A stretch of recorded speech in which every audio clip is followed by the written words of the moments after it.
오늘은 욕망이 왜 고통의 시작인지, 그리고 부처님께서 그 속에서 무엇을 깨달으셨는지 함께 이야기하려 합니다. 우리 모두 살아가면서 원하는 것이 있습니다. 좋은 직장, 사랑하는 사람, 편안한 삶. 하지만 그 욕망을 채우기 위해 노력할수록 마음은 오히려 불편해지고 지치기도 합니다. 왜 그럴까요? 부처님께서는 깨달음을 얻기 전 세상의 괴로움을 깊이 관찰하셨습니다. 그리고 명확히 말씀하셨습니다. 우리가 겪는 고통의 근본에는 욕망이 자리하고 있다는 것을요. 예를 들어봅시다. 맛있는 음식을 먹고 싶은 마음이 생깁니다. 음식을 얻지 못하면 배고픔 때문에 괴롭고, 먹더라도 금세 또 다른 음식을 원합니다. 끝없는 욕망의 반복 속에서 마음은 편할 날이 없습니다. 부처님께서는 이런 고통의 원인을 깨닫고 그 원인을 제거하는 길을 찾으셨습니다. 욕망 자체가 나쁜 것이 아니라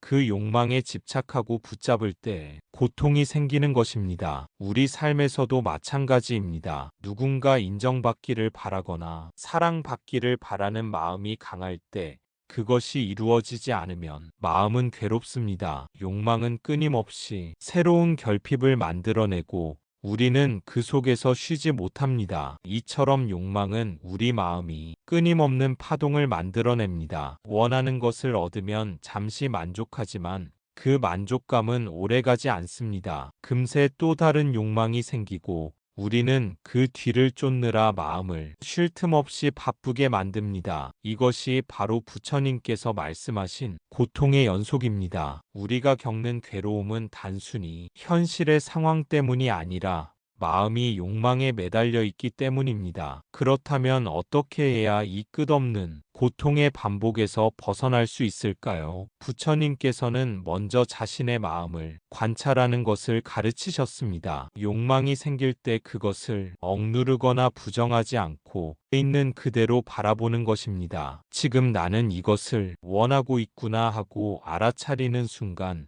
마음은 욕망에 붙잡히지 않고 한 걸음 떨어져서 바라볼 수 있습니다. 이 단순한 관찰이 사실은 마음의 평온을 시작하는 첫걸음입니다. 또한 부처님께서는 모든 현상과 마음의 움직임이 무상하다는 사실을 깨닫는 것이 중요하다고 하셨습니다. 우리가 원하는 것도 우리를 힘들게 하는 것도 영원히 고정되어 있지 않습니다. 음식도 사람의 인정도 감정도 시간과 상황 속에서 계속 변합니다. 변하지 않는 것을 붙잡으려는 마음이 괴로움을 만들어내는 것입니다. 따라서 욕망을 바라볼 때 그 대상이 변할 수밖에 없음을 이해하면 집착은 자연스럽게 줄어듭니다. 더 나아가 부처님께서는 중도의 길을 강조하셨습니다. 욕망을 완전히 없애려 하거나 지나치게 탐하지 않고 균형을 잡는 삶입니다. 욕망이 생긴다고 해서 자신을 탓하거나 죄책감을 느낄 필요는 없습니다. 다만 욕망의 마음을 빼앗기지 않고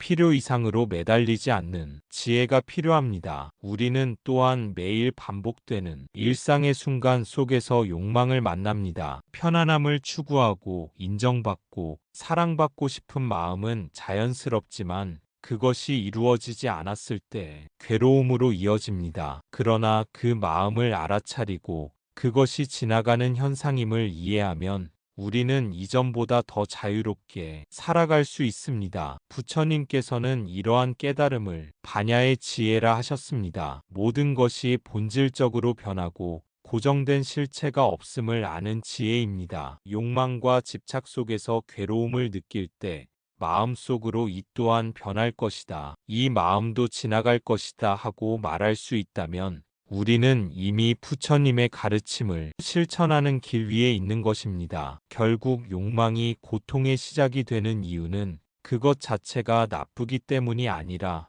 그 욕망에 마음을 붙잡고 놓지 못할 때 괴로움이 생기기 때문입니다. 욕망을 완전히 없애는 것이 아니라 집착하지 않고 바라볼 수 있는 지혜를 기르는 것. 바로 그것이 부처님께서 우리에게 전하고자 한 핵심 가르침입니다. 부처님께서는 이러한 마음의 괴로움 속에서 반야의 지혜를 깨닫습니다. 반야신경에는 이렇게 말씀하셨습니다. 색은 공이요 공은 색이라. 색이 다르지 않고 공이 다르지 않다. 즉 우리가 집착하는 모든 대상, 우리가 원하는 모든 것은 본질적으로 변하고 영원하지 않다는 뜻입니다. 욕망하는 마음이 붙잡는 것은 사실 공의 대상일 뿐이라는 깨달음입니다. 이 깨달음을 통해 부처님은 욕망이 고통의 씨앗임을 분명히 보셨습니다. 욕망 그 자체가 나쁜 것이 아니라 변하지 않는 것처럼 생각하며 집착하는 마음이 괴로움을 낳습니다. 그렇다면 우리는 어떻게 이 집착의 고리를 끊을 수 있을까요? 부처님께서는 먼저 자신의 마음을 있는 그대로 관찰하는 것을 강조하셨습니다. 욕망이 일어날 때 그것을 억누르거나 부정하지 않고 단순히 지금 나는 이것을 원하고 있구나 하고 알아차리는 것입니다. 이 순간 마음은 욕망에 휘둘리지 않고 한 발 떨어져서 바라볼 수 있게 됩니다. 관찰만으로도 마음은 조금씩 자유로워집니다. 또한 부처님께서는 모든 존재와 현상이 변한다는 사실을 깊이 이해하라고 가르치셨습니다. 지금 내가 원하는 것도 지금 내 마음을 괴롭히는 것도 영원하지 않습니다. 음식도 사람의 인정도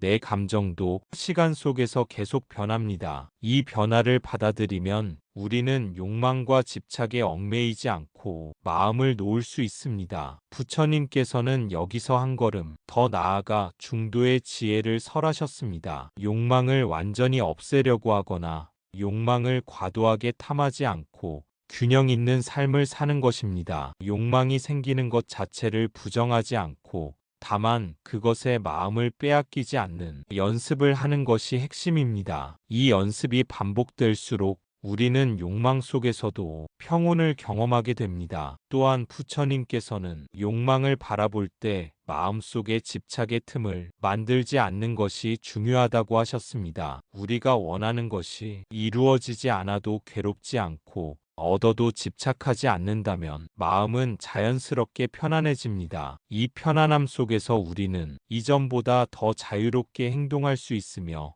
인간관계와 일상 속에서 흔들리지 않는 힘을 갖게 됩니다. 반야의 지혜는 또한 두려움과 걱정에서 벗어나는 길이기도 합니다. 욕망과 집착 때문에 생기는 불안과 초조, 후회와 미련은 모두 마음이 그림자일 뿐입니다. 그 마음의 그림자를 바라보고 변하는 존재임을 이해하면 두려움은 사라지고 마음은 고요함을 되찾습니다. 결국 욕망이 고통의 씨앗이 되는 이유는 욕망 자체가 아니라 그 욕망을 변하지 않는 것처럼 생각하며 집착하는 마음 때문입니다. 우리는 욕망을 자연스럽게 받아들이면서도 마음을 그에 매이지 않게 하는 법을 배울 수 있습니다. 이것이 바로 부처님께서 깨달으신 지혜이며 우리에게 전하고자 한 삶의 방향입니다. 오늘 하루 욕망이 마음에 일어날 때 잠시 멈추어 관찰해 보세요. 그 마음이 지나가는 것을 지켜보며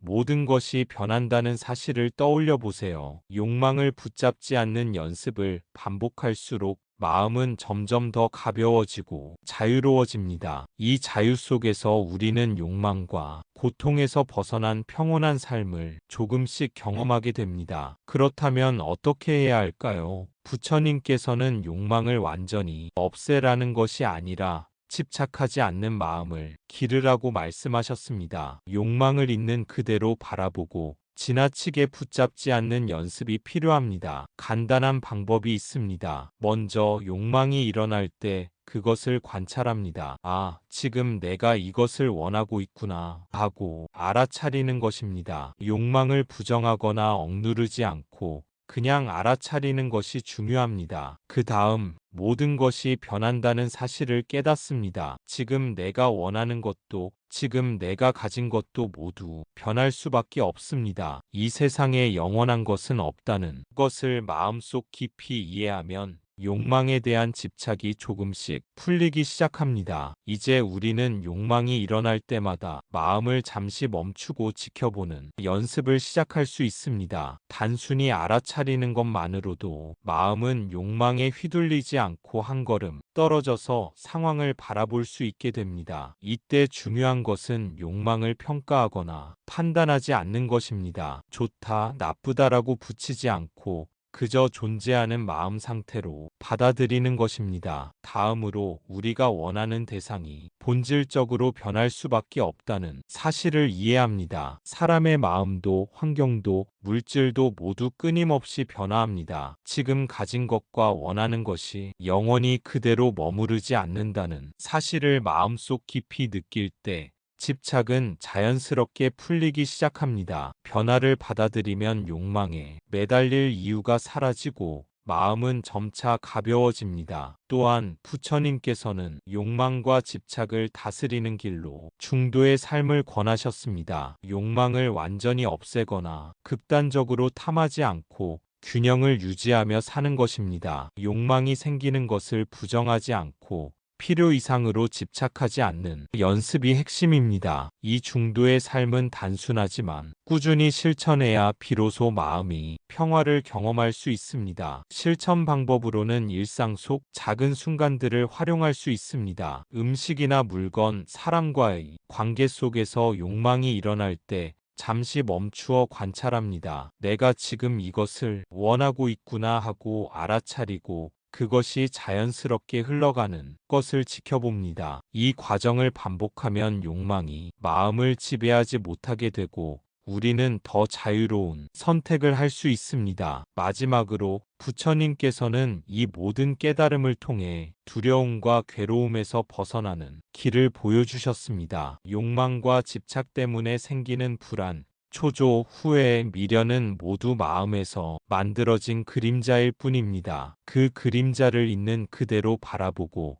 모든 것이 변한다는 사실을 이해할 때 마음은 고요함과 평온을 찾습니다. 결국 욕망이 고통의 씨앗이 되는 이유는 욕망 자체가 아니라 그 욕망에 집착하고 놓지 못하는 마음 때문입니다. 욕망을 자연스럽게 받아들이되 마음을 매이지 않게 하는 지혜를 기르는 것, 바로 이것이 부처님께서 우리에게 전하고자 한 삶의 핵심입니다. 오늘 하루 욕망이 마음에 일어날 때 잠시 멈추어 관찰해 보세요. 그리고 그것이 지나가는 것을 지켜보며 모든 것이 변한다는 사실을 떠올려 보세요. 그 연습이 반복될수록 마음은 점점 더 자유로워지고 욕망과 고통 속에서도 평온함을 느낄 수 있습니다. 반야신경은 또한 이렇게 말씀합니다. 여러 가지 마음의 장애가 없고 두려움도 없으리니 멀리 열반의 경지에 이르렀다. 욕망과 집착에서 자유로워질 때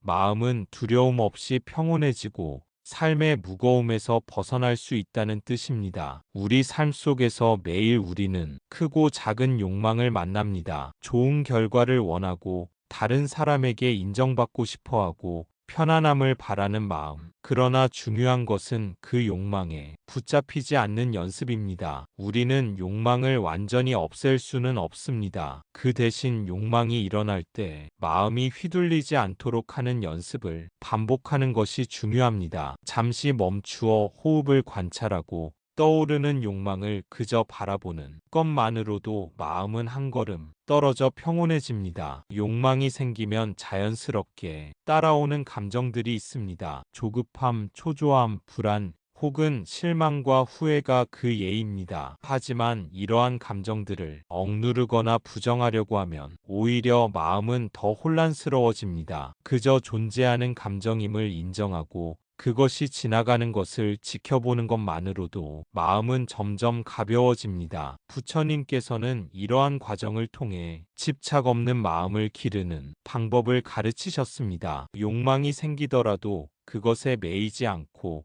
욕망을 그대로 알아차리며 흘려보낼 수 있을 때 우리는 더 깊은 평온을 경험하게 됩니다. 이때 중요한 것은 꾸준한 연습입니다. 하루아침에 모든 집착을 놓을 수는 없지만 작은 순간부터 알아차림을 반복하면 점차 자유로움을 체험할 수 있습니다. 또한 욕망과 집착에서 자유로워지는 길은 마음의 균형과 중도를 유지하는 데 있습니다. 과도하게 욕망을 탐하거나 반대로 욕망을 억누르는 극단적인 방법은 모두 괴로움을 낳습니다. 중도의 길은 욕망을 자연스럽게 받아들이되 마음이 휘둘리지 않도록 하는 지혜로운 태도입니다. 일상 속에서 우리는 수많은 유혹과 기대에 직면합니다. 좋은 결과를 바라며 노력하고 타인에게 인정받기를 원하고 편안함과 안정을 추구하는 마음이 생깁니다. 하지만 이러한 마음이 이루어지지 않았다고 해서 좌절하거나 자신을 탓할 필요는 없습니다. 그 마음을 관찰하고 변하는 존재임을 이해하며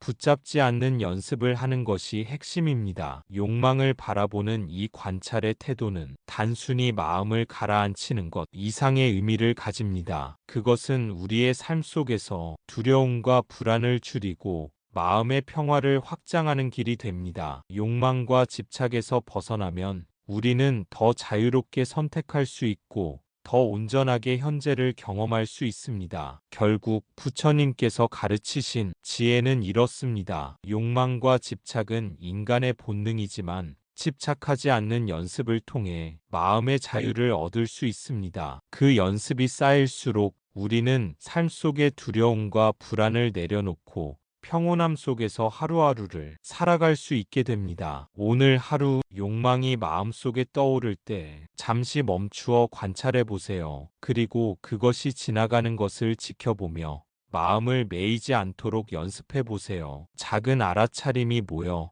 결국 욕망과 집착에서 자유로운 평온한 삶으로 이끌어 줄 것입니다. 오늘부터 간단하게 실천해 볼 수 있습니다. 잠깐 눈을 감고 지금 호흡을 느껴보세요. 숨이 들어오고 나가는 것을 있는 그대로 바라봅니다. 그리고 떠오르는 욕망도 그냥 지나가게 합니다. 원하고 있구나. 하지만 꼭 붙잡지 않아도 된다. 이렇게 마음속으로 말해보세요. 욕망과 집착을 관찰하며 동시에 모든 것은 변하고 영원하지 않음을 이해할 때 우리는 부처님께서 가르치신 지혜에 한 걸음 더 가까워집니다. 욕망이 생겨도 흔들리지 않고 괴로움이 와도 마음이 쉬는 경험을 조금씩 할 수 있습니다. 이 과정을 반복하다 보면 욕망은 더 이상 우리를 지배하지 못합니다. 원하는 것이 생겨도 마음은 흔들리지 않고 얻지 못한다고 해서 괴로움에 사로잡히지 않습니다. 그저 지나가는 마음의 흐름으로 바라보며 자연스럽게 흘려보낼 수 있게 됩니다. 우리가 일상 속에서 만나는 다양한 욕망도 마찬가지입니다. 좋은 평가를 받고 싶은 마음, 다른 사람에게 인정받고 싶은 마음, 편안함을 바라는 마음, 이 모든 마음이 생기더라도 그 마음을 관찰하고 집착하지 않으면 고통이 되지 않습니다. 단지 알아차리고 흘려보내는 연습을 꾸준히 반복하는 것이 중요합니다. 부처님께서는 이러한 마음의 관찰과 통찰을 통해 내적 평온을 얻는 길을 가르치셨습니다. 욕망이 생기더라도 그 욕망에 휘둘리지 않고 마음이 붙잡히지 않을 때 우리는 삶의 무게에서 자유로워집니다. 그 자유로움 속에서 우리는 이전과 다른 방식으로 삶을 경험하게 되며 작은 순간에도 마음의 평온을 느낄 수 있습니다. 또한 욕망을 바라보는 태도는 두려움과 불안에서 벗어나게 합니다. 욕망과 집착 때문에 생기는 초조함,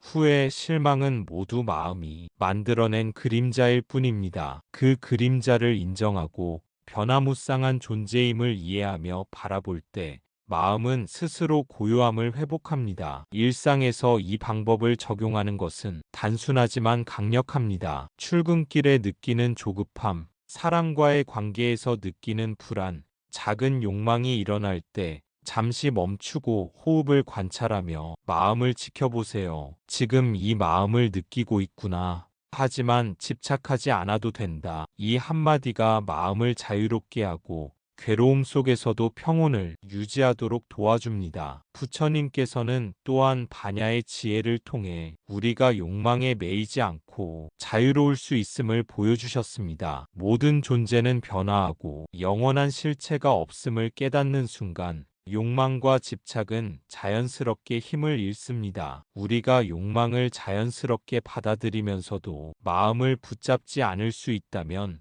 그 순간 우리는 부처님의 가르침을 삶 속에서 실천하고 있는 것입니다. 결국 욕망과 집착은 우리 마음을 괴롭히는 도구이지만 그 욕망을 있는 그대로 바라보고 집착하지 않는 법을 배운다면 마음은 점점 가벼워지고 자유로워집니다. 이 자유로움 속에서 우리는 욕망과 고통 속에서도 평온을 누릴 수 있으며 작은 순간부터 차근차근 평화를 쌓아나가는 경험을 하게 됩니다. 오늘부터 욕망이 생길 때마다 잠시 멈추어 관찰하고 흘려보세요. 이 반복이 쌓이면 우리는 욕망과 집착에서 벗어나 마음의 자유와 평온을 경험하게 됩니다. 이것이 바로 부처님께서 전해주신 삶의 지혜이며 우리 마음을 조금씩 해방시키는 길입니다. 부처님께서는 말씀하셨습니다. 모든 존재는 괴로움에서 벗어나려 한다. 집착이 없는 마음이 해탈로 이끈다. 욕망과 집착이 우리의 마음을 괴롭히지만 이를 지혜롭게 바라보면 고통을 줄일 수 있습니다. 여러분, 욕망은 인간의 자연스러운 본능입니다. 완전히 없앨 수도 없고 없애야 하는 것도 아닙니다. 다만 욕망을 바라보는 우리의 마음가짐이 달라질 때 삶은 한결 편안해집니다. 우리는 욕망을 완전히 없애는 대신 그것을 있는 그대로 받아들이는 연습을 해야 합니다. 욕망이 생겼다고 해서 자신을 탓하거나 부정할 필요는 없습니다. 그냥 지금 이런 마음이 생겼구나 하고 알아차리는 것만으로도 마음은 한 걸음 떨어져 평온을 찾을 수 있습니다. 욕망이 일어날 때 마음속에서 작은 거리를 만드는 것이 중요합니다. 욕망을 바라보되 그것에 매이지 않고 흘려보내는 연습을 반복하면 마음은 점점 더 자유로워집니다. 처음에는 어려울 수 있지만 매일 조금씩 실천하면 이전에는 마음을 사로잡았던 욕망도 점차 힘을 잃습니다. 또한 부처님께서는 모든 것이 변한다는 사실을 깊이 이해하라고 가르치셨습니다. 지금 내가 원하는 것과 가진 것은 영원하지 않습니다. 사람의 마음도 환경도 상황도 끊임없이 변합니다. 변화를 받아들이고 집착하지 않을 때 우리는 더 큰 평온과 자유를 경험할 수 있습니다. 욕망과 집착에서 벗어난 마음은 두려움과 불안에서 자유로워지는 길이기도 합니다. 욕망 때문에 생기는 초조함, 걱정, 후회, 미련은 모두 마음이 만들어낸 그림자일 뿐입니다. 그 그림자를 있는 그대로 바라보고 변화를 받아들일 때 마음은 고요함과 안정감을 회복합니다. 실천 방법은 단순합니다. 잠깐 눈을 감고 지금 호흡을 느껴보세요. 숨이 들어오고 나가는 것을 있는 그대로 바라봅니다. 그리고 떠오르는 욕망도 그냥 지나가게 합니다. 원하고 있구나. 하지만 꼭 붙잡지 않아도 된다. 이렇게 마음속으로 말해보세요. 욕망과 집착을 관찰하며 동시에 모든 것은 변하고 영원하지 않음을 이해할 때 우리는 부처님께서 가르치신 지혜에 한 걸음 더 가까워집니다. 욕망이 생겨도 흔들리지 않고 괴로움이 와도 마음이 쉬는 경험을 조금씩 할 수 있습니다. 이 과정을 반복하다 보면 욕망은 더 이상 우리를 지배하지 못합니다. 원하는 것이 생겨도 마음은 흔들리지 않고 얻지 못한다고 해서 괴로움에 사로잡히지 않습니다. 그저 지나가는 마음의 흐름으로 바라보며 자연스럽게 흘려보낼 수 있게 됩니다. 우리가 일상 속에서 만나는 다양한 욕망도 마찬가지입니다. 좋은 평가를 받고 싶은 마음, 다른 사람에게 인정받고 싶은 마음, 편안함을 바라는 마음, 이 모든 마음이 생기더라도 그 마음을 관찰하고 집착하지 않으면 고통이 되지 않습니다. 단지 알아차리고 흘려보내는 연습을 꾸준히 반복하는 것이 중요합니다. 부처님께서는 이러한 마음의 관찰과 통찰을 통해 내적 평온을 얻는 길을 가르치셨습니다. 욕망이 생기더라도 그 욕망에 휘둘리지 않고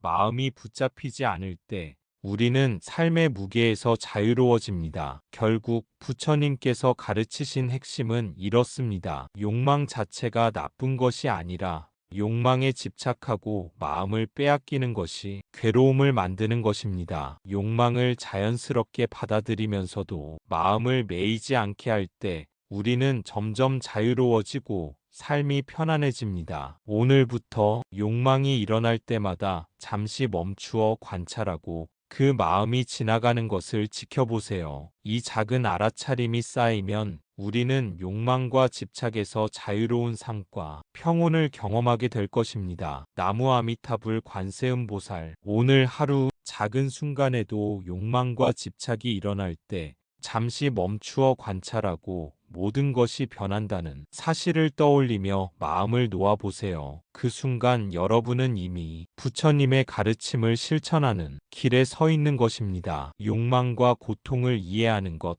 그것이 바로 우리 삶을 조금 더 자유롭고 평온하게 만드는 첫걸음입니다. 감사합니다. 구독과 좋아요는 저에게 큰 힘이 됩니다. 우리가 살아가면서 만나는 사람들은 저마다 다릅니다. 가족, 친구, 동료, 심지어 낯선 사람까지도 우리 마음에 영향을 미치죠. 때로는 그들의 말과 행동이 우리를 아프게 하고 실망하게 합니다. 그래서 우리는 그 사람이 바뀌길, 달라지길 간절히 바랍니다. 그러나 부처님께서는 이렇게 말씀하십니다. 모든 존재는 무상하다. 변화하지 않는 것은 없다. 그러니 타인을 내 마음대로 바꾸는 것은 불가능할 뿐 아니라 그 집착은 우리를 괴롭힙니다. 여기서 우리가 알아야 할 중요한 깨달음이 있습니다. 그 사람이 바뀌지 않아도 괜찮다는 것, 내 마음이 흔들리지 않고 자유로워질 수 있다는 사실입니다. 내 마음을 지키는 것,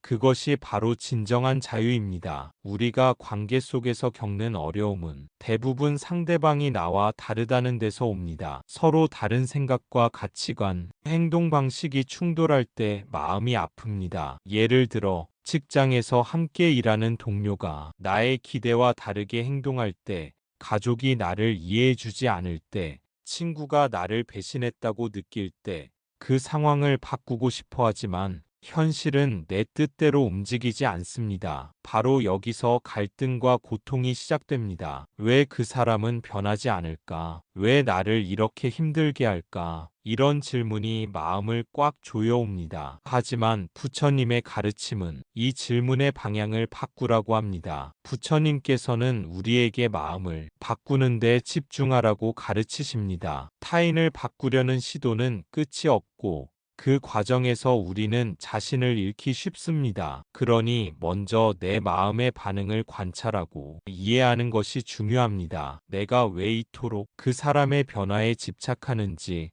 그 집착이 내게 어떤 고통을 주는지 깊이 살펴보아야 합니다. 그 집착이란 결국 내 마음속의 욕심이며 내가 원하는 모습과 현실이 다르다는 괴리에서 생겨난 불편한 감정입니다. 이 괴로움에서 벗어나려면 내 마음을 들여다보고 인정하는 용기가 필요합니다. 감정을 억누르거나 부정하지 말고 있는 그대로 바라보는 것입니다. 화가 나고 서운하고 실망한 내 마음도 존중해야 합니다. 그 감정들이 내 안에 있다는 사실을 알아차리는 순간 그 감정들은 힘을 잃고 조금씩 사그라들기 시작합니다. 이 과정이 바로 관찰하는 마음이며 부처님께서 설파하신 마음 챙김입니다. 내가 변화시킬 수 없는 외부 상황에 흔들리지 않고 내 내면의 평화를 지키는 힘은 바로 이 마음 챙김에서 옵니다. 또한 타인의 행동에 마음이 휘둘릴 때마다 잠시 멈추어 깊은 호흡에 집중해 보세요. 숨을 천천히 들이쉬고 내쉬는 그 순간 내 마음은 고요함과 여유를 찾게 됩니다. 이 간단한 수행은 번뇌와 갈등의 파도 속에서 마음의 배를 단단히 지키는 역할을 합니다. 부처님께서 말씀하신 것처럼 모든 것은 변화하며 영원한 것은 없습니다. 그 사람이 지금 이대로인 것도 내 마음의 고통도 영원하지 않습니다. 시간이 흐르면 상황은 변하고 우리 마음도 조금씩 치유되어 갑니다. 그러니 지금 당장 변화를 강요하지 않아도 됩니다. 내 마음부터 먼저 자유로워질 때 비로소 진정한 평화가 찾아옵니다. 그 자유로움이야말로 우리 삶의 가장 소중한 보물입니다. 그렇기에 부처님께서는 내 마음을 지키는 것이야말로 내가 할 수 있는 가장 큰 수행이다라고 하셨습니다. 오늘도 우리 각자가 그 마음의 주인이 되어 고요하고 자유로운 삶을 살아가기를 소망합니다. 부처님께서는 무상과 무아의 진리를 설하셨습니다. 무상은 모든 것이 끊임없이 변한다는 뜻입니다. 그 사람도 그 상황도 내 감정도 끊임없이 변하고 있습니다. 무아는 고정된 나, 고정된 타인이 없다는 뜻입니다. 우리는 고정된 나와 그 사람을 바라보지만 사실은 끊임없이 변하는 영기의 존재일 뿐입니다. 이 두 진리를 알면 내가 기대하는 그 사람이라는 고정된 모습은 애초에 없다는 것을 이해하게 됩니다. 내가 바라는 모습과 실제 모습 사이에 괴리가 집착과 고통의 원인입니다. 그 집착을 내려놓을 때 비로소 마음은 평화로워집니다. 이 진리를 깊이 깨달을 때 우리는 타인과 상황에 대한 집착에서 벗어날 수 있습니다. 그동안 우리는 이 사람은 이렇게 해야 한다거나 이렇게 변해야 한다는 생각에 묶여 있었습니다. 하지만 세상 모든 것은 변화하고 고정된 실체가 없기에 그러한 기대 자체가 어리석은 집착임을 알게 됩니다. 마음속에 자리 잡은 고정된 이미지가 무너지면 그 자리에 평온함이 찾아옵니다. 바로 이 평온함이 자유로움의 시작입니다. 또한 무아의 가르침은 우리 자신에 대한 집착도 내려놓게 합니다. 나라고 생각하는 고정된 자아가 사실은 끊임없이 변화하는 영기일 뿐임을 알게 되면 자신에 대한 집착이 줄어들고 마음이 한결 가벼워집니다. 이제 더 이상 내 안에 고정된 나라는 틀에 갇혀 괴로워하지 않습니다. 내가 나를 힘들게 하던 그 생각들이 서서히 사라지는 경험을 하게 됩니다. 이러한 깨달음은 타인에 대한 이해와 용서로 이어집니다. 그 사람이 지금 이 모습 그대로라는 사실을 인정할 때 우리는 그를 용서할 수 있고 더 이상 미움과 분노에 묶이지 않습니다. 용서란 상대방을 위한 것이기도 하지만 무엇보다 나 자신을 위한 해방입니다. 그 미움과 분노를 내려놓을 때 내 마음은 자유로워지고 더 이상 괴로움에 사로잡히지 않습니다. 부처님께서는 집착을 끊는 길을 중도라고 하셨습니다. 과하지도 않고 부족하지도 않은 마음의 균형을 유지하는 것. 그것이 바로 해탈로 가는 길임을 일깨워 주셨습니다. 우리 삶에도 이 중도의 지혜를 적용할 수 있습니다. 타인에 대한 기대를 적절히 조절하고 내 마음을 지키는 데 집중할 때 우리는 갈등과 고통에서 벗어나 평화로운 삶을 살아갈 수 있습니다. 그리고 이 마음의 평화는 단순한 감정의 변화가 아닙니다. 깊고 근본적인 자유이며 삶의 어떤 상황에서도 흔들리지 않는 중심입니다. 이 자유를 체험할 때 우리는 진정한 행복에 한 걸음 더 다가가게 됩니다. 그렇기에 부처님께서는 항상 내 마음을 돌보라고 강조하셨습니다. 오늘도 마음속에 일어나는 생각과 감정을 가만히 바라보고 변화의 흐름 속에서 흔들리지 않는 중심을 세워 나가시길 바랍니다. 그 중심이 바로 내 마음의 자유이며 그 자유는 내 삶을 온전히 살아가는 힘이 될 것입니다. 내 마음을 자유롭게 하는 첫걸음은 지금 이 순간을 있는 그대로 알아차리는 것입니다. 내 마음에 일어나는 감정들을 부정하거나 억누르지 말고 있는 그대로 바라보세요. 화가 나는 나, 서운한 나, 불안한 나, 그 마음들을 부드럽게 품으며 관찰합니다. 그 다음 호흡에 집중해 보세요. 코로 들어오는 숨과 코로 나가는 숨에 마음을 모으며 조금씩 마음이 고요해지는 것을 느낍니다. 부처님께서도 이렇게 가르치셨습니다. 마음이 산란하면 호흡에 마음을 집중하라. 고요함은 번뇌를 잠재우고 마음의 본래 평화를 회복한다. 호흡 수행은 내 마음을 나라는 집착에서 분리시키고 깊은 자유를 경험하게 해줍니다. 이 호흡 수행을 꾸준히 하다 보면 마음이 흔들릴 때마다 다시 중심을 잡을 수 있는 힘이 길러집니다. 바로 이 힘이 내 마음을 지키는 근본이 되며 일상의 번뇌와 고통 속에서도 흔들리지 않는 평화를 가져옵니다. 우리가 흔히 겪는 감정들은 순간순간 떠오르고 사라지는 파도와 같습니다. 호흡에 집중하며 그 파도 위에 떠 있는 자신을 바라보세요. 그 파도에 휩쓸리지 않고 고요히 바라보는 연습이 쌓일 때 우리의 마음은 점점 더 넓고 깊어집니다. 또한 감정을 있는 그대로 받아들이는 태도는 자기 자신에게 자비를 베푸는 첫걸음이기도 합니다. 자신의 화, 슬픔, 두려움을 억누르거나 부정하지 않고 인정할 때 그 감정들은 더 이상 나를 괴롭히는 적이 아니라 이해받는 친구가 됩니다. 부처님께서는 모든 존재가 고통을 겪고 있다는 사실을 깨닫고 그 고통에 대해 자비심을 내는 것이 진정한 수행임을 말씀하셨습니다. 자비는 나뿐만 아니라 타인과 세상까지 품는 마음의 확장입니다. 이 자비심이 자라날 때 우리는 스스로뿐만 아니라 타인의 불완전함도 자연스럽게 받아들일 수 있습니다. 그리하여 마음의 공간이 넓어지고 내가 바라는 대로 세상이 변하지 않아도 괜찮다는 평온함을 얻게 됩니다. 이 모든 수행의 핵심은 지금 여기에 머무르는 것입니다. 과거의 후회나 미래의 불안에 마음이 끌려가지 않고 지금 순간에 집중하며 마음을 다스릴 때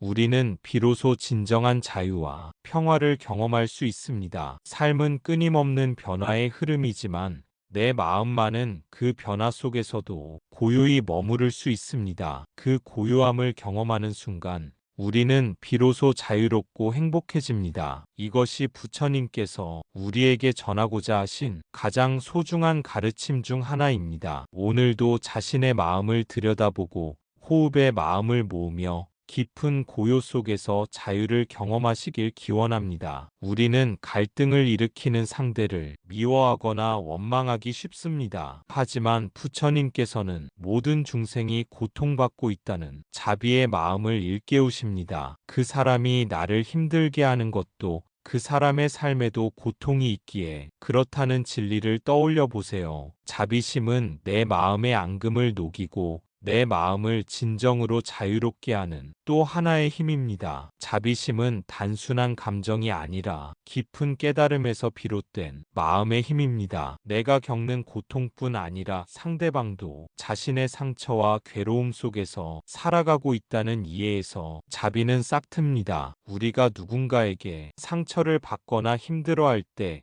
그 사람을 미워하거나 원망하는 마음이 일어나기 쉽습니다. 그러나 그 미움은 결국 나 자신을 더 무겁게 하고 내 마음의 자유를 앗아갑니다. 부처님께서는 모든 중생이 행복을 추구하지만 무지와 집착으로 인해 고통받는 존재임을 가르치셨습니다. 그 가르침을 마음 깊이 새기면 나를 괴롭히는 사람도 결국 고통 속에 있다는 진실에 닿게 됩니다. 이 자비의 마음은 내 마음에 쌓인 앙금을 녹이는 부드러운 불꽃과 같습니다. 분노와 원망이라는 얼음장을 녹여내고 그 자리에 평화와 이해가 자리 잡게 합니다. 자비심이 자라날수록 우리는 타인의 결점이나 잘못을 있는 그대로 받아들이고 그로 인해 마음이 흔들리지 않게 됩니다. 이러한 자비는 나와 상대를 분리하지 않고 서로 연결된 존재로 바라보는 눈을 길러줍니다. 그리하여 갈등은 점차 줄어들고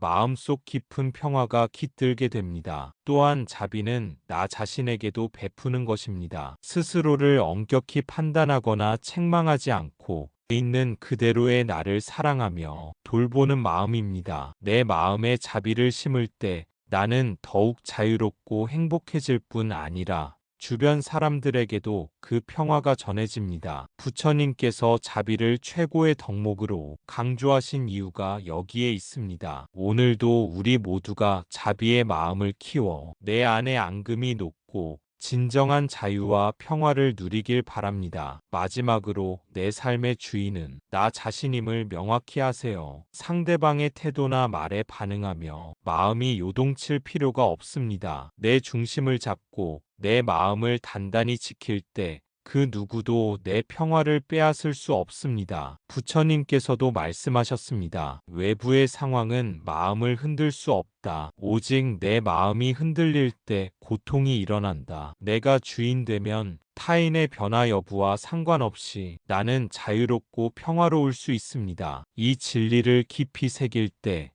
우리는 진정한 자유를 경험할 수 있습니다. 삶의 여러 상황과 타인의 말과 행동이 내 마음을 흔드는 것은 자연스러운 일입니다. 그러나 그 반응에 휘둘려 내 중심을 잃는 순간 고통과 괴로움이 시작됩니다. 내가 주인이 된다는 것은 내 마음의 주인이라는 뜻입니다. 내 마음을 지키고 흔들리지 않도록 단단한 중심을 세우는 일은 나 자신에게 주는 가장 큰 선물입니다. 이를 위해서는 먼저 내 마음을 관찰하는 연습이 필요합니다. 내가 어떤 상황에 마음이 흔들리는지, 어떤 생각과 감정이 일어나는지 알아차리는 것입니다. 이 알아차림이 있어야만 비로소 그 감정에 휘둘리지 않고 중심을 잡을 수 있습니다. 부처님께서는 마음을 훈련하는 수행법을 통해 우리가 외부의 자극에 흔들리지 않는 단단한 마음을 기를 수 있음을 보여주셨습니다. 내가 내 마음의 주인일 때 타인의 말과 행동에 반응하는 대신 내 안에서 평화와 자유를 선택할 수 있습니다. 그리고 그 선택은 매 순간 새롭게 일어나야 합니다. 누군가의 무례한 말이나 행동에 즉각적으로 분노하거나 상처받는 대신 잠시 멈추고 깊게 숨을 쉬며 내 중심을 다시 세우는 습관을 들여야 합니다. 이렇게 마음의 주인이 되어 살면 삶의 파도가 아무리 거세도 내 마음이 배는 안전하게 항해할 수 있습니다. 그 누구도 내 평화를 빼앗을 수 없고 나는 흔들림 없는 자유 속에서 살아갈 수 있습니다. 부처님께서도 말씀하셨듯이 고통은 외부에서 오는 것이 아니라 내 마음이 그것을 받아들이고 흔들릴 때 발생합니다. 그러므로 내 삶의 주인은 바로 나 자신입니다. 이 사실을 잊지 않고 하루하루 마음을 닦아 나간다면 어떤 어려움도 넘어서며 자유롭고 평화로운 삶을 누릴 수 있습니다. 지금 이 순간부터 내 마음을 주인으로 세우고 내 안의 평화를 굳건히 지켜나가시길 기원합니다. 그 사람이 바뀌지 않아도 괜찮습니다. 타인을 바꾸려는 집착을 놓으세요. 내 마음을 바라보고 알아차리고 호흡으로 다스리며 자비의 마음을 키우고 내 삶의 주인이 되어 보세요. 그때 비로소 내 마음은 진정 자유로워지고 그 자유 안에서 행복이 피어납니다. 나무 아미타불 관세음보살 부처님께서 설하신 이 지혜가 우리 모두의 삶의 평화와 빛이 되길 기원합니다. 감사합니다. 구독과 좋아요는 저에게 큰 힘이 됩니다. 우리는 하루에도 몇 번씩 크고 작은 갈등을 마주합니다. 직장에서의 오해, 가족과의 말다툼, 친구의 무심한 한마디, 어떤 말은 대수롭지 않게 흘려보낼 수 있지만 어떤 말은 마음속 깊은 곳을 찌르며 분노를 일으킵니다. 그 순간 내 안에서 불씨가 튀죠. 그 불씨를 그대로 두면 금세 활활 타올라 내 마음을 태우고 내 말과 행동을 거칠게 만듭니다. 부처님께서는 말씀하셨습니다. 분노는 불과 같아 먼저 자신을 태운다. 이 말씀은 분노가 먼저 나를 해친다는 것을 알려줍니다. 나는 단지 억울함을 풀고 싶었을 뿐인데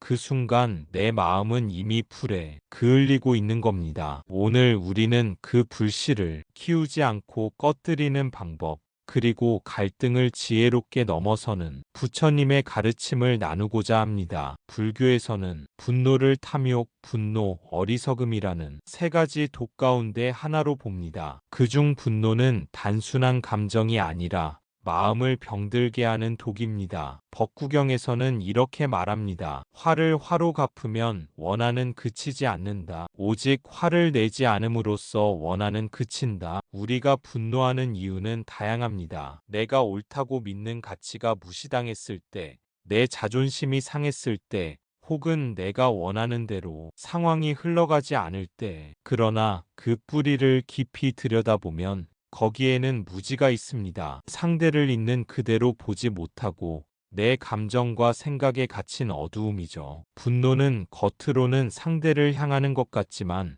실상은 내 마음의 집착과 두려움이 만든 그림자입니다. 그래서 분노를 다스리는 첫걸음은 그 그림자가 나의 시야를 가리고 있다는 사실을 깨닫는 것입니다. 우리가 분노에 사로잡히면 눈앞의 사람과 상황을 사실 그대로 보기 어렵습니다. 그 대신 내가 보고 싶은 모습과 내가 믿고 싶은 해석만 붙잡게 됩니다. 이때 일어나는 판단과 말, 행동은 대부분 후회를 남깁니다. 부처님은 이를 마음의 연기로 설명하셨습니다. 분노라는 과보는 갑자기 생겨난 것이 아니라 그 전에 있었던 수많은 생각과 감정, 경험이 인연이 되어 나타난 것입니다. 그 연결고리를 차분히 살피면 우리는 분노가 나 자체가 아니라 잠시 머물다 가는 마음의 상태임을 알게 됩니다. 또한 분노의 독은 상대뿐 아니라 나를 먼저 해칩니다. 불길 속에 손을 넣으면 내가 먼저 데이듯 분노를 붙잡고 있으면 내 마음과 몸이 먼저 상합니다. 심장이 빨리 뛰고 호흡이 거칠어지고 생각이 좁아집니다. 결국 이 독은 나를 지치게 하고 더 깊은 괴로움 속에 가둡니다. 그래서 수행자는 분노를 억누르기보다 그 성질을 알아차리고 놓아보려 합니다. 이 화는 사라질 수밖에 없는 성질을 가졌다는 것을 믿고 당장의 반응보다 지혜로운 선택을 준비하는 것이죠. 그 선택이 바로 나를 해치지 않고 상대를 불필요하게 공격하지 않는 길입니다. 분노가 일어나는 순간 그 불길 속에서 멈추고 관찰하고 전환하는 새 걸음을 내디딜 수 있다면 그때 우리는 분노의 독을 더 이상 마시지 않고 오히려 그 독을 해독하는 사람이 될 수 있습니다. 부처님께서는 우리에게 분노를 없애는 세 가지 길을 알려주셨습니다. 그 길은 억누름이 아니라 멈춤, 관찰, 전환입니다. 첫째, 멈춤. 갈등이 일어날 때 우리는 본능적으로 말하거나 행동하려 합니다. 그러나 그 한마디, 그 한 행동이 불을 키울 수도 끌 수도 있습니다. 먼저 멈추세요. 눈을 감고 깊게 숨을 들이마시고 내쉽니다. 그 순간 분노의 불길은 잠시 숨을 고르게 됩니다. 멈춤은 단순히 행동을 멈추는 것이 아니라 마음속에서 일어나고 있는 격한 물결을 잠시 바라보는 시간입니다. 이때 중요한 것은 억지로 분노를 밀어내려 하지 않는 것입니다. 그 감정이 일어났음을 인정하고 지금 이 순간 내가 그 안에 있다는 사실을 받아들이는 것이죠. 이렇게 하면 감정은 조금씩 그 세기를 잃어갑니다. 분노가 치밀 때 곧바로 말하거나 움직이면 우리는 그 감정에 끌려가게 됩니다. 하지만 잠시 멈추면 그 사이에 작은 틈이 생기고 그 틈이 바로 지혜가 들어올 수 있는 문이 됩니다. 숨을 들이마실 때는 차가운 공기가 가슴을 식혀준다고 느껴보세요. 숨을 내쉴 때는 뜨겁게 달아오른 마음이 함께 빠져나간다고 상상해도 좋습니다. 이렇게 멈춤을 실천하다 보면 신기하게도 분노는 우리가 붙잡고 있을 때보다 훨씬 빠르게 잦아듭니다. 불길에 더 이상 장작을 넣지 않으면 불은 스스로 꺼지는 것과 같습니다. 또한 멈춤은 상대방에게도 변화를 줍니다. 감정적인 반응을 기대하던 사람은 우리가 의외로 차분하게 반응하면 당황하거나 때로는 스스로 목소리를 낮추게 됩니다. 즉, 멈춤은 나를 위한 방패일 뿐 아니라 상황 자체를 부드럽게 만드는 힘이 있습니다. 처음에는 이 멈춤이 쉽지 않을 수 있습니다. 말이 목구멍까지 차올라 나오려 하고 몸은 이미 반응하려 할 수 있습니다. 그럴 때는 스스로에게 조용히 속삭이세요. 지금은 멈출 시간이다. 이 한마디는 나를 현재로 데려오고 분노의 흐름에서 한 발 물러나게 해줍니다. 멈춤은 짧게는 몇 초, 길게는 몇 분이 될 수도 있습니다. 중요한 것은 시간을 오래 끄는 것이 아니라 그 순간만큼은 감정이 나를 끌고 가지 않도록 하는 것입니다. 그렇게 마음의 고삐를 잠시 쥐고 있는 동안 우리는 더 현명한 선택을 할 수 있게 됩니다. 둘째, 관찰. 멈춘 뒤 내 마음을 바라봅니다. 나는 지금 화가 났구나. 이 화는 내 가슴을 뜨겁게 만들고 있구나. 그 감정을 판단하지 말고 있는 그대로 지켜봅니다. 그렇게 하면 감정은 마치 구름처럼 흘러갑니다. 관찰은 감정을 억누르거나 부정하는 것이 아니라 마치 거리를 두고 바라보는 것과 같습니다. 우리는 흔히 분노가 일어날 때 나는 화난 사람이라고 스스로를 규정합니다. 하지만 그 순간에도 진실은 화라는 감정이 내 안을 스쳐 지나가고 있다는 것입니다. 나와 감정을 동일시하지 않는 순간 마음의 무게는 훨씬 가벼워집니다. 관찰할 때 중요한 것은 왜 화났는지 분석하려고 애쓰지 않는 것입니다. 분석은 때로 또 다른 생각에 꼬리를 물고 그 생각은 다시 분노를 키울 수 있습니다. 그 대신 감정의 색깔, 온도, 움직임을 가만히 느껴보세요. 가슴이 조여오는지, 숨이 거칠어졌는지,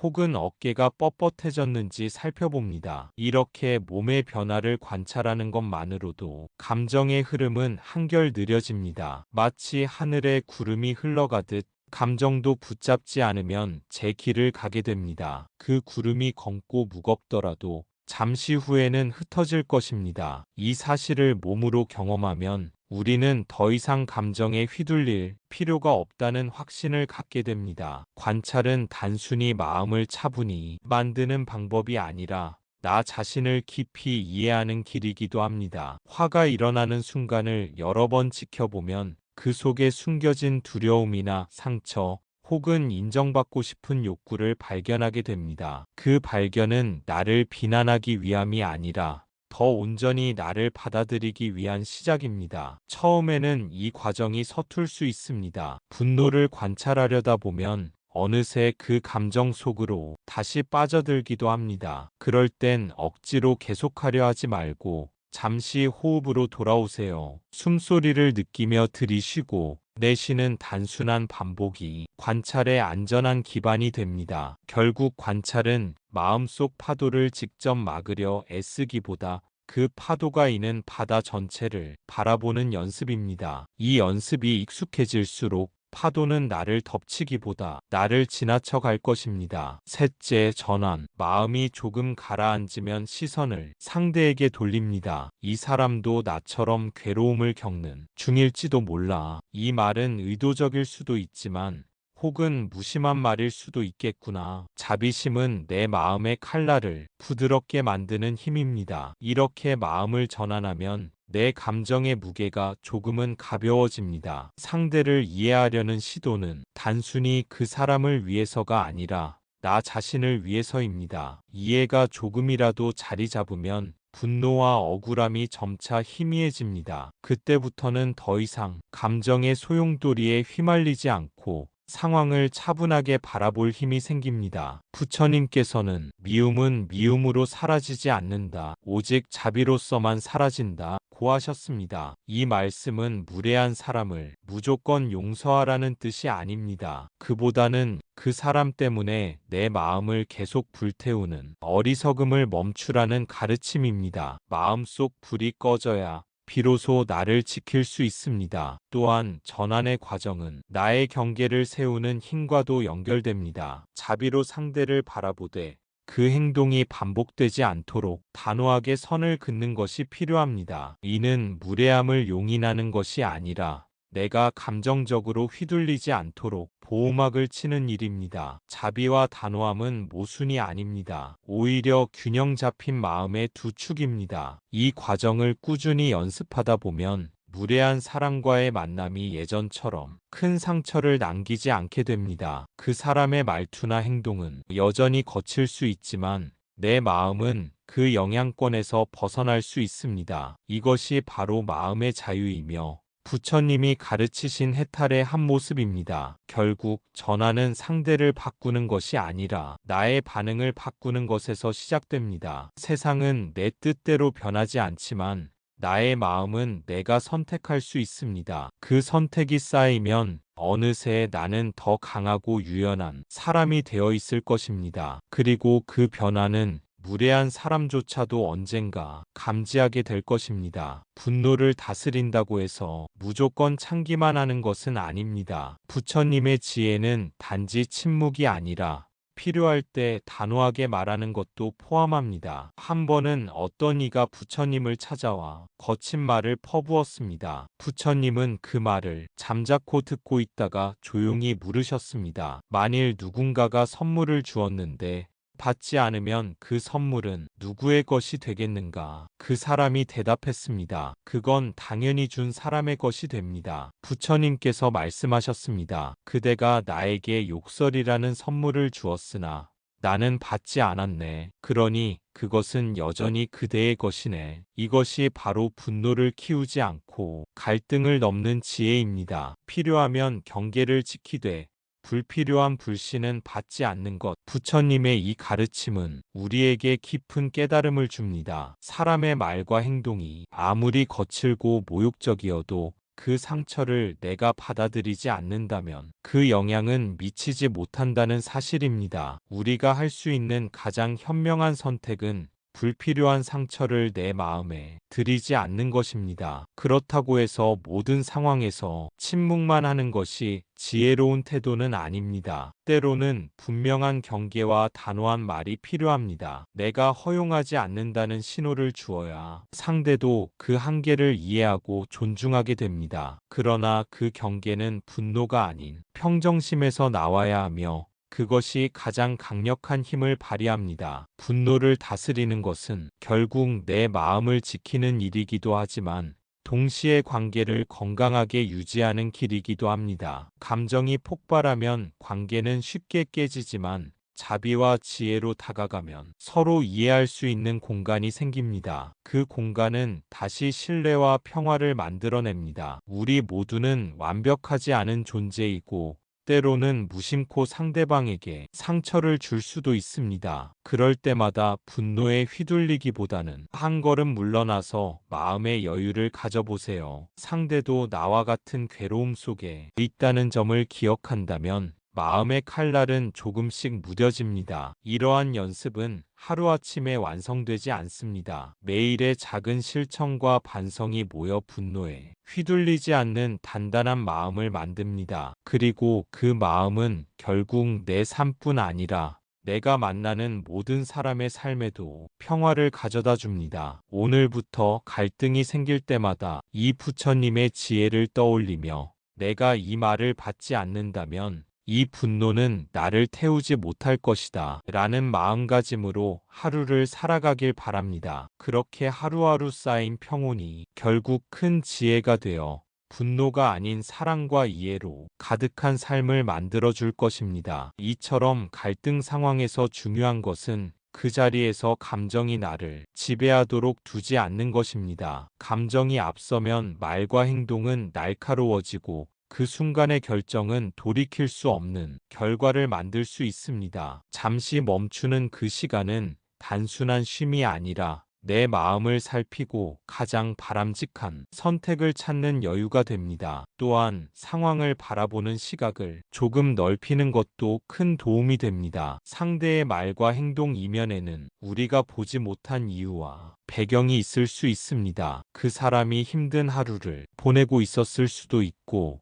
자신의 상처를 제대로 표현하지 못했을 수도 있습니다. 이 사실을 떠올리면 우리는 단순히 나를 공격한 사람이 아니라 그 나름의 괴로움 속에 있는 사람을 볼 수 있습니다. 그 순간 분노는 이해로 바뀌고 마음의 긴장은 풀리기 시작합니다. 갈등 속에서도 스스로를 잃지 않으려면 내 마음의 주인이 되는 연습이 필요합니다. 마치 바람이 세게 불어도 깊은 바닷속은 고요하듯 외부의 말과 행동이 거세더라도 내 마음의 중심은 잃지 않는 것이죠. 이 중심은 하루아침에 생기지 않습니다. 짧은 명상, 호흡 관찰, 그리고 일상의 작은 실천이 모여 마음의 힘을 길러줍니다. 그리고 무엇보다 중요한 것은 상대를 변화시키려 하기보다 내 반응을 바꾸는 것입니다. 상대의 성격과 말투를 바꾸는 일은 어렵지만 내 태도와 마음가짐은 내가 선택할 수 있습니다. 그 선택이 바로 갈등을 키울지 줄일지를 결정합니다. 부처님께서도 말씀하셨습니다. 자신을 다스린 사람은 세상을 다스린다. 내 마음의 파도를 먼저 가라앉히면 비록 상황이 그대로라도 내가 느끼는 세상은 전혀 다른 모습이 됩니다. 결국 갈등을 지혜롭게 넘는다는 것은 이기는 것이 아니라 더 이상 상처를 주고받지 않는 것입니다. 그렇게 할 때 우리는 서로에게 상처를 남기는 대신 이해와 평온을 남길 수 있습니다. 분노를 내려놓는 일은 결코 쉽지 않습니다. 그러나 분노는 결국 나를 해치는 칼이라는 것을 기억한다면 우리는 조금 더 지혜롭게 선택할 수 있습니다. 오늘 하루 누군가가 당신을 화나게 한다면 이렇게 속으로 말해보세요. 이 감정은 잠시 머물다 사라질 구름과 같다. 그대도 행복하길. 내 마음이 고요하면 갈등 속에서도 세상은 평온해집니다. 그리고 그 평온은 나에서 시작해 주변으로 퍼져나갑니다. 나무 아미타불 관세음보살 부처님 말씀처럼 원한은 원한으로 끝나지 않는다. 오직 사랑으로만 사라진다. 오늘도 분노 대신 지혜를 선택하는 하루가 되길 바랍니다. 감사합니다. 구독과 좋아요는 저에게 큰 힘이 됩니다. 이 직장을 얻으면 좋겠다. 이 집으로 이사 가면 행복하겠다. 이 사람과 함께라면 만족하겠다. 그리고 정말로 그 소원을 이루는 순간 우리는 잠시 행복합니다. 하지만 그 행복은 오래가지 않습니다. 얼마 지나지 않아 우리는 또 다른 것을 원하게 됩니다. 더 높은 자리, 더 넓은 집, 더 많은 돈, 더 큰 인정과 사랑을 바라는 마음이 생깁니다. 이 끝없는 갈증, 부처님께서는 이것을 가래라고 부르셨습니다. 목마름처럼 채워도 채워지지 않는 마음. 그것이 인간의 고통을 끊임없이 만들어내는 뿌리라고 하셨습니다. 법구경에는 이런 구절이 있습니다. 욕망은 흐르는 물결과 같아. 잠시 고여도 이내 다시 흐른다. 이 말처럼 욕망은 잠시 만족해도 곧 다른 욕망으로 바뀝니다. 그리고 그 과정에서 우리는 늘 부족함을 느끼고 그 부족함이 곧 고통이 됩니다. 욕망이 끊임없이 바뀌는 이유는 그것이 본질적으로 채워질 수 없는 성질을 가지고 있기 때문입니다. 한번 채워진 욕망은 곧 익숙해지고 익숙함은 다시 공허함을 불러옵니다. 그래서 우리는 더 자극적인 것, 더 큰 것을 찾게 됩니다. 하지만 그 끝은 없고 만족은 순간의 스침처럼 사라집니다. 이것이 부처님께서 말씀하신 가래의 고리입니다. 이 고리는 알아차림 없이는 끊어지지 않습니다. 우리가 욕망을 쫓는 순간 그것이 또 다른 욕망으로 이어진다는 사실을 관찰할 수 있어야 합니다. 예를 들어 새 물건을 사서 기뻐하다가도 며칠 지나면 또 다른 물건을 원하게 되는 자신을 바라보는 것입니다. 이 과정을 반복해서 지켜보면 욕망이 진정한 행복을 주지 못한다는 것을 마음 깊이 이해하게 됩니다. 그렇다고 욕망을 무조건 없애야 한다는 뜻은 아닙니다. 살아가는데 필요한 바람은 있습니다. 다만 그것이 삶을 지탱하는 필요인지 마음을 소모시키는 집착인지 구분하는 지혜가 필요합니다. 집착을 내려놓으면 욕망의 파도는 점차 잔물결로 변하고 우리는 그 위에 더 안정적으로 설 수 있습니다. 법구경의 구절은 결국 이렇게 속삭입니다. 물결을 따라 떠내려가지 말고 물결을 바라보라. 물결을 따라가면 끝없이 흔들리지만 물결을 지켜보면 그 흐름을 이해하게 되고 마음은 고요해집니다. 그 고요 속에서 비로소 우리는 부족함이 아닌 충만함을 맛볼 수 있습니다. 부처님께서 처음 깨달음을 얻으신 뒤 가장 먼저 설하신 법이 바로 사성제입니다. 그 첫 번째 고성제에서 이 세상에 사는 모든 존재가 겪는 고통의 본질을 말씀하셨습니다. 고통의 한 형태가 바로 이 끝나지 않는 불만족입니다. 무엇을 얻어도 더 원하게 되는 마음. 갖지 못하면 괴롭고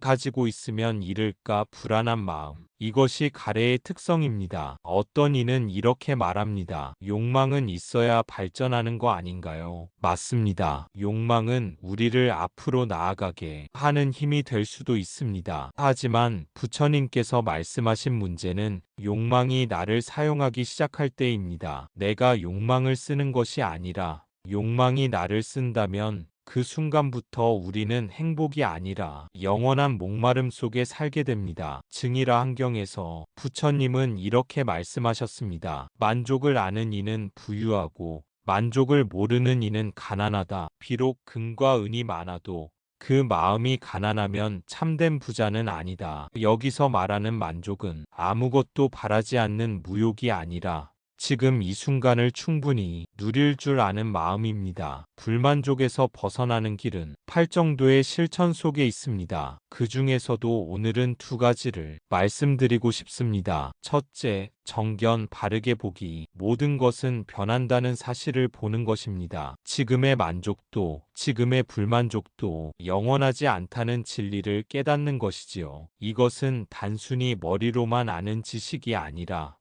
삶 속에서 체험해야 하는 깨달음입니다. 우리는 종종 좋은 일이 영원히 지속되기를 바라거나 힘든 상황이 끝나지 않을 것처럼 느낍니다. 하지만 세상의 모든 것은 인연 따라 생겨나고 또 인연이 흩어지면 사라집니다. 그것이 부처님께서 말씀하신 무상입니다. 무상을 바르게 본다는 것은 기쁨이 찾아왔을 때 집착하지 않고 고통이 찾아왔을 때 절망하지 않는 마음을 기르는 것입니다. 기쁨은 언젠가 사라지고 고통도 언젠가 지나가므로 그 변화 속에서 마음을 가볍게 두는 법을 배울 수 있습니다. 정견을 갖추면 우리는 상황에 휩쓸리지 않고 중심을 지킬 수 있습니다. 누군가의 칭찬이 나를 크게 들뜨게 하지 않고 비난이 나를 끝없이 무너뜨리지 않게 됩니다. 칭찬도 비난도 바람처럼 불어왔다가 사라지는 것이기 때문입니다. 또한 좋은 인연이 오래 이어지지 않아도 그것을 원망하거나 붙잡지 않고 새로운 인연을 맞이할 준비를 할 수 있게 됩니다. 바르게 본다는 것은 삶의 모든 장면을 있는 그대로 받아들이는 연습입니다. 좋고 나쁨,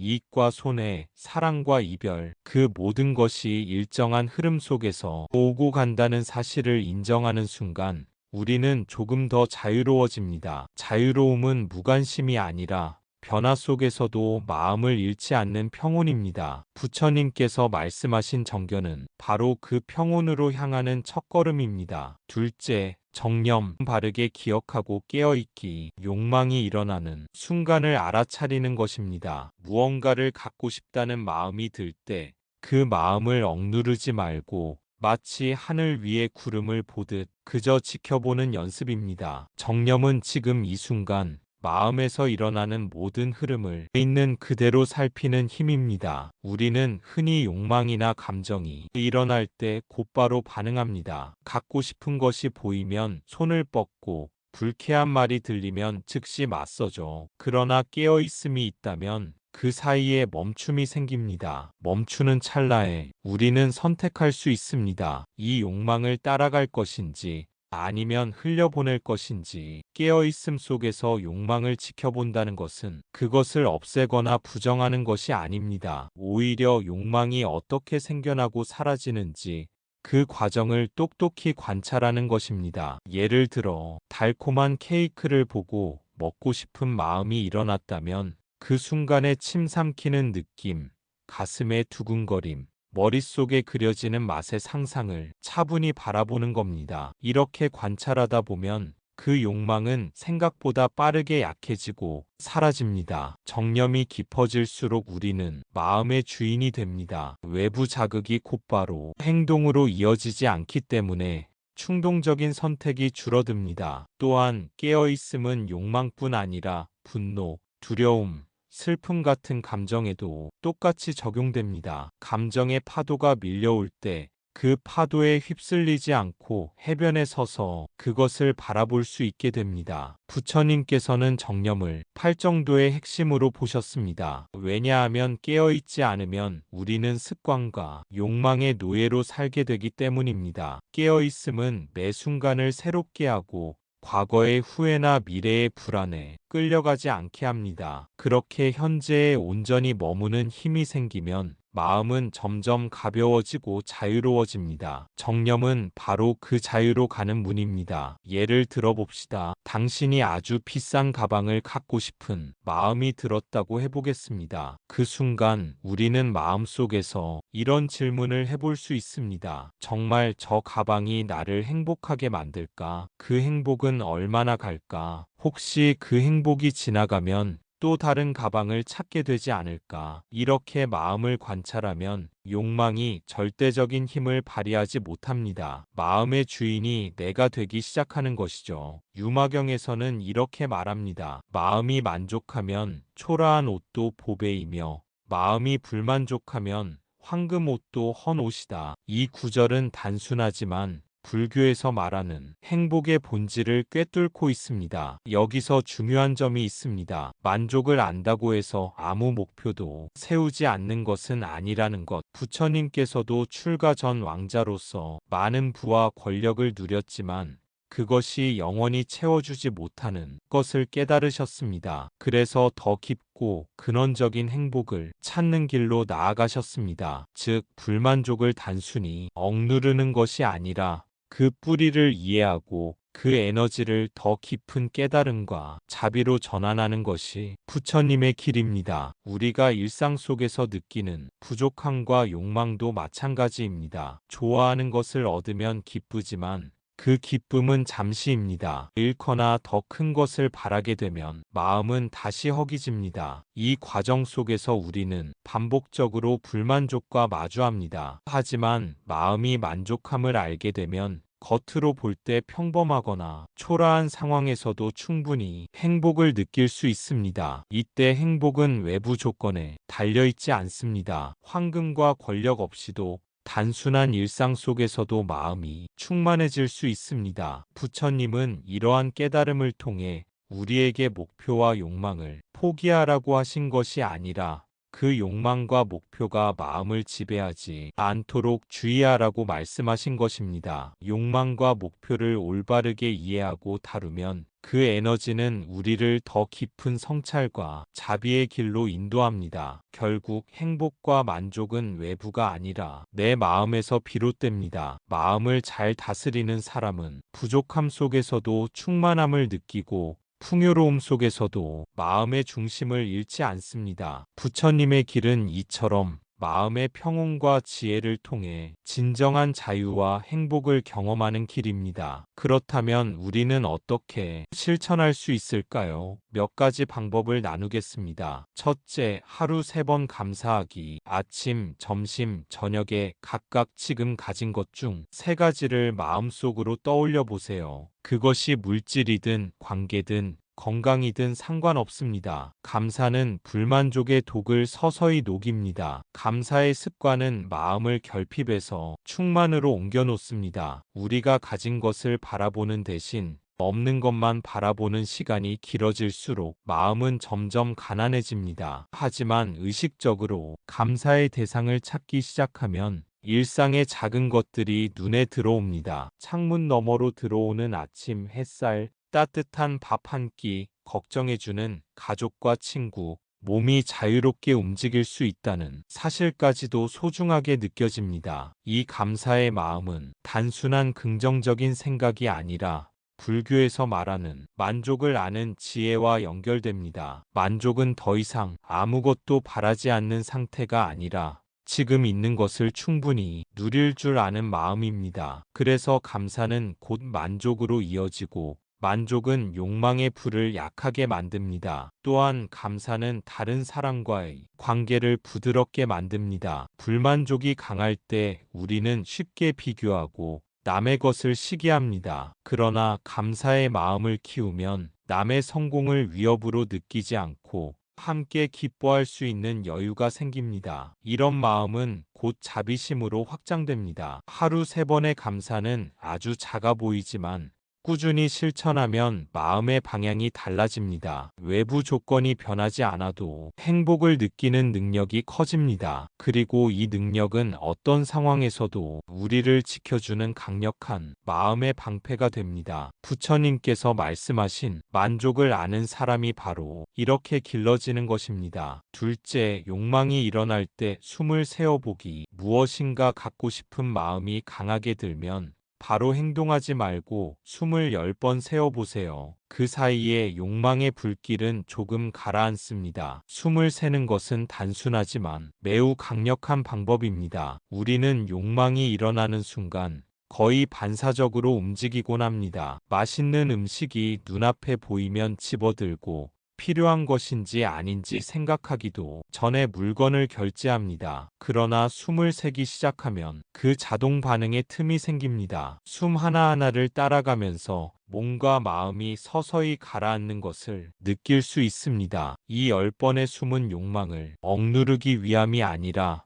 욕망을 있는 그대로 바라볼 시간을 주는 것입니다. 첫 번째 숨에서는 마음이 여전히 들끓을 수 있습니다. 세 번째나 네 번째 숨쯤 되면 마음의 파도가 조금 잦아들고 10번째 숨에 이르면 처음에 불타는 욕망이 생각보다 희미해져 있는 자신을 발견하게 됩니다. 그때 비로소 우리는 정말로 이 욕망을 따라가야 하는지 판단할 수 있습니다. 이 방법은 물질적 욕망뿐 아니라 분노, 불안, 두려움 같은 감정에도 똑같이 적용됩니다. 화가 치밀어 오를 때 숨을 세기 시작하면 그 순간 폭발하려던 말과 행동을 멈출 수 있습니다. 부처님께서 말씀하신 것처럼 화를 낸 다음에 후회하는 것보다 화가 일어나기 전에 멈추는 것이 훨씬 지혜롭습니다. 숨을 세는 훈련을 꾸준히 하면 마음은 점점 넓어지고 반응은 느려집니다. 느려진다는 것은 둔해진다는 뜻이 아니라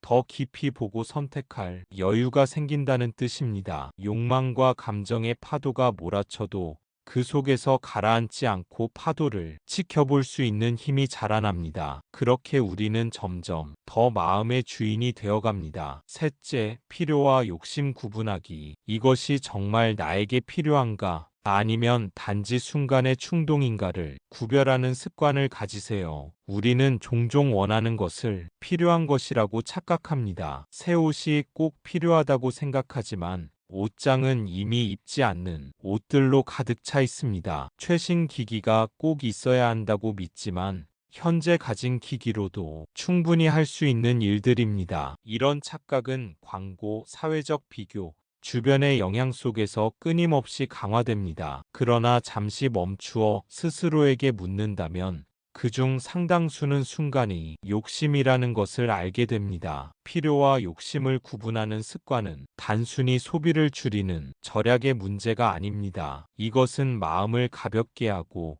불필요한 집착에서 벗어나는 수행입니다. 욕심은 늘 덜을 원하게 만들고 그 끝은 없습니다. 반면 필요한 것만을 취하면 남은 공간과 시간, 에너지가 생겨납니다. 그 여백 속에서 우리는 더 깊은 만족과 자유를 경험하게 됩니다. 이 구분을 훈련하는 좋은 방법은 시간을 두고 결정하기입니다. 무언가 사고 싶거나 하고 싶은 욕망이 강하게 일어났을 때 하루나 이틀 정도 기다려 보십시오. 시간이 지나면 그것이 정말 필요한 것이었는지 아니면 단순한 충동이었는지가 훨씬 분명하게 보입니다. 기다림 속에서 사라지는 욕망은 대개 필요가 아닌 욕심이었습니다. 필요를 기준으로 선택하는 삶은 단순하고 안정적입니다. 집안의 물건도 머릿속의 생각도 마음속의 감정도 과도하게 쌓이지 않습니다. 부처님께서 강조하신 소욕지족의 길이 바로 여기에 있습니다. 욕심을 줄이고 필요한 것만으로도 충분히 살 수 있다는 확신이 들면 세상은 더 이상 부족한 곳이 아니라 이미 완전한 곳으로 보입니다. 그리고 그 순간 끝없는 불만족은 조용히 힘을 잃게 됩니다. 부처님은 말씀하셨습니다. 만족을 아는 이는 항상 즐겁다. 오늘 하루 이미 내 안에 있는 것들을 살펴보고 그 속에서 충분함을 발견해 보시길 바랍니다. 끝나지 않는 불만족은 외부의 물건이나 상황이 아니라 내 마음이 만드는 착각일 수 있습니다. 나무 아미타불 관세음보살, 그 착각에서 벗어나는 순간 우리는 더 이상 목마른 나그네가 아니라 샘물 옆에 앉아 있는 사람처럼 평온과 기쁨을 맛보게 됩니다. 이것이 부처님께서 보신 끝나지 않는 불만족의 진실이며 그 불만족에서 벗어나는 길입니다. 감사합니다. 구독과 좋아요는 저에게 큰 힘이 됩니다. 우리가 살아가는 세상에는 크고 작은 고통이 늘 함께합니다. 원하는 것이 이루어지지 않을 때, 사랑하는 사람과 헤어질 때, 몸이 아프고 마음이 괴로울 때,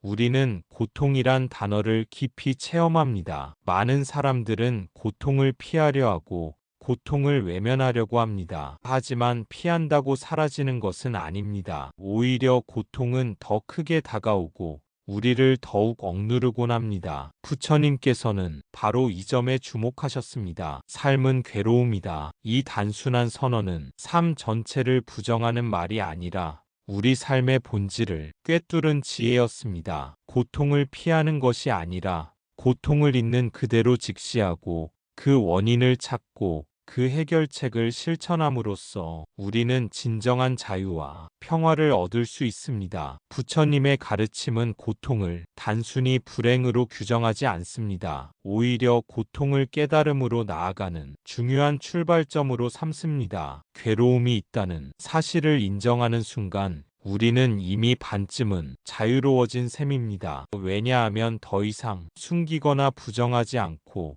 삶의 진실을 있는 그대로 마주하기 때문입니다. 사람들은 흔히 고통을 약점으로 여기고 그것을 드러내지 않으려 합니다. 그러나 불교의 지혜는 고통을 인정하는 것이야말로 용기이자 지혜라고 말합니다. 마치 상처를 덮어두면 곰지만 드러내고 소독할 때 치유가 시작되듯이 마음의 고통도 직면할 때 비로소 회복의 길이 열립니다. 여기서 중요한 것은 왜 나만 이런 고통을 겪는가 하는 원망에 머무르지 않는 것입니다. 고통은 누구에게나 찾아오며 부처님조차도 출가하시기 전에는 생로병사의 고통 앞에서 깊은 괴로움을 느끼셨습니다. 그렇기에 고통은 특별한 누군가의 문제가 아니라 인간이라면 누구나 짊어지는 공통된 조건입니다. 이 사실을 알면 나만 불행하다는 생각은 점차 힘을 잃고 대신 서로의 고통을 이해하며 자비를 키워갈 수 있습니다. 부처님은 고통을 단순히 참으라고 말씀하지 않으셨습니다. 그 고통이 왜 일어나는지를 알아차리고 거기서 배움을 얻으라고 하셨습니다. 예를 들어 관계 속에서 느끼는 괴로움은 집착과 기대에서 비롯된 경우가 많습니다. 내가 원하는 대로 상대가 움직이지 않을 때 괴로움이 커지지요. 이때 우리는 상대를 바꾸려 애쓰기보다 내 안의 집착을 성찰함으로써 새로운 길을 찾을 수 있습니다. 또한 고통은 우리를 깨어있게 만듭니다. 삶이 원하는 대로 흘러가기만 한다면 우리는 쉽게 방심하고 탐욕에 휩쓸릴 것입니다. 하지만 괴로움을 겪을 때 우리는 멈추어 서서 삶의 의미를 되묻게 되고 그것이 곧 지혜로 향하는 문이 됩니다. 그래서 부처님은 고통을 외면할 것이 아니라 그것을 스승 삼으라고 하셨습니다. 결국 고통은 우리를 무너뜨리기 위한 것이 아니라 더 깊은 이해와 자비로 나아가도록 안내하는 길잡이입니다. 지금 겪는 어려움 또한 내 삶을 짓누르는 짐만이 아니라 성장으로 이끄는 발판일 수 있습니다. 이 마음가짐으로 고통을 바라본다면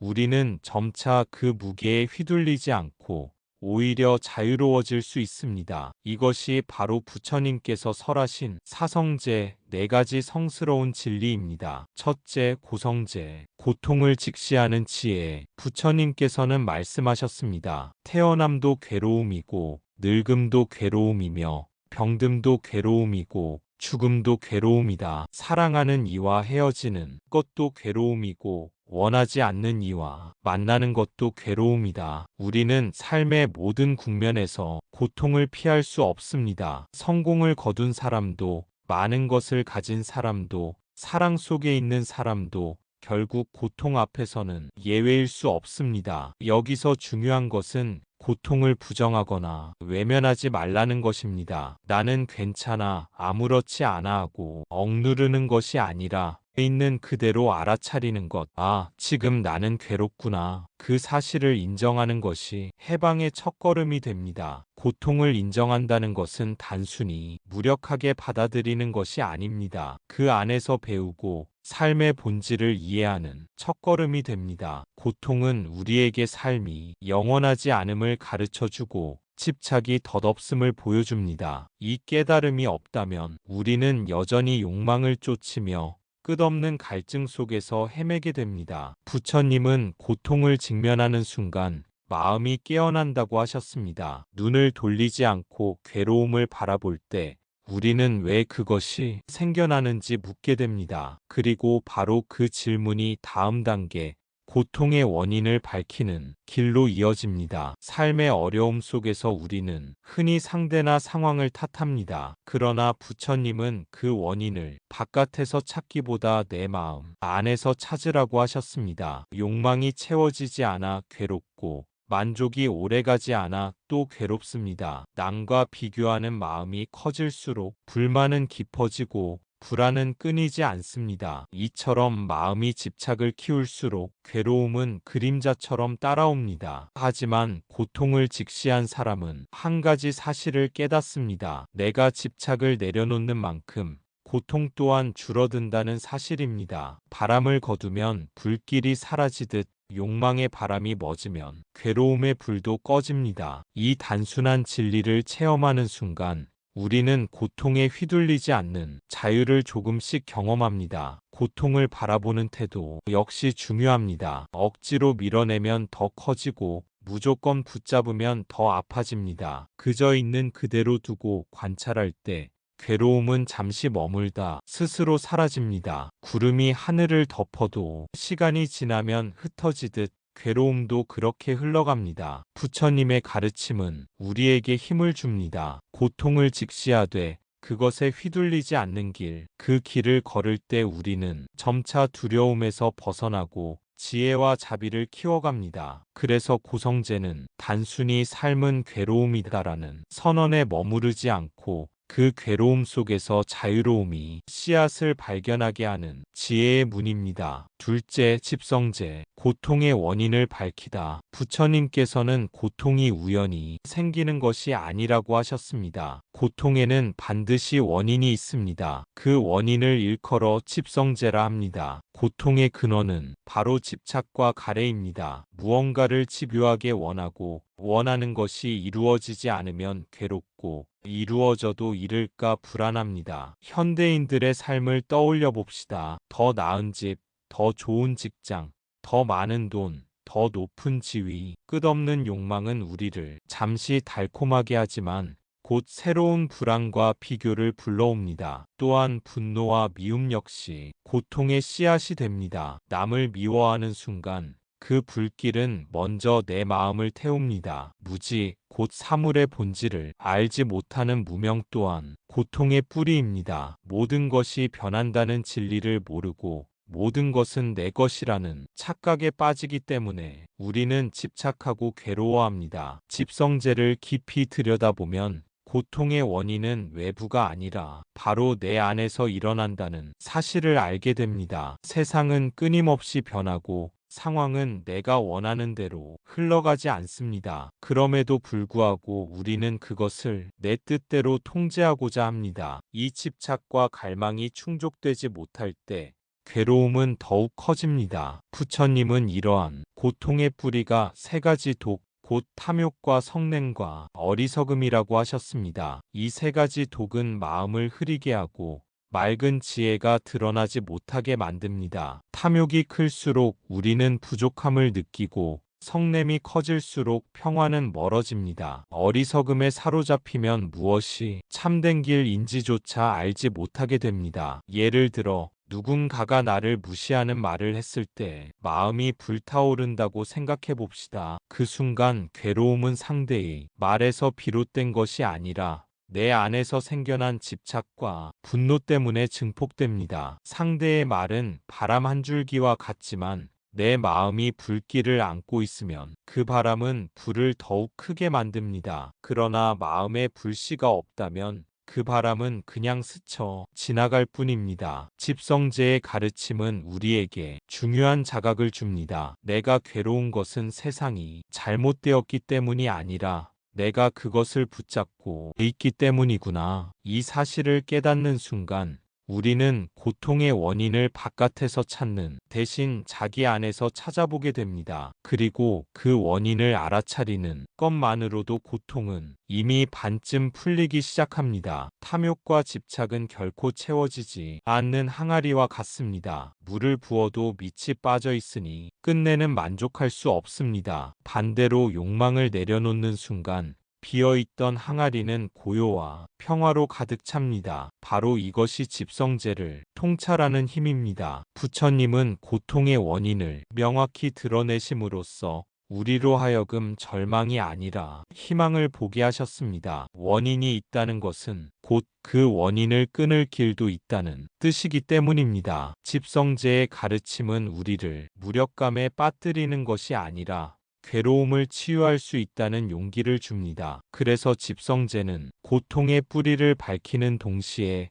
해탈의 가능성을 열어주는 지혜의 등불입니다. 셋째, 멸성제. 고통이 사라질 수 있음을 알다. 그렇다면 이 고통은 영원히 지속될까요? 아닙니다. 부처님께서는 말씀하셨습니다. 괴로움은 멈출 수 있다. 이것이 바로 멸성제입니다. 고통이 사라질 수 있다는 진리. 어둠이 아무리 짙어도 촛불 하나가 방을 밝히듯 고통도 멈출 수 있고 평화도 찾아올 수 있습니다. 멸성제는 추상적인 이상이 아니라 실제로 체험 가능한 현실입니다. 분노가 사라지고 집착이 가라앉으며 욕망이 조용히 식어갈 때 우리 마음에는 고요한 평화가 찾아옵니다. 열반이라 불리는 이 상태는 어떤 특별한 세상이 아니라 바로 내 마음의 해방을 말합니다. 멸성제의 가르침은 우리에게 커다란 희망을 줍니다. 고통이 운명처럼 정해진 굴레가 아니라는 사실,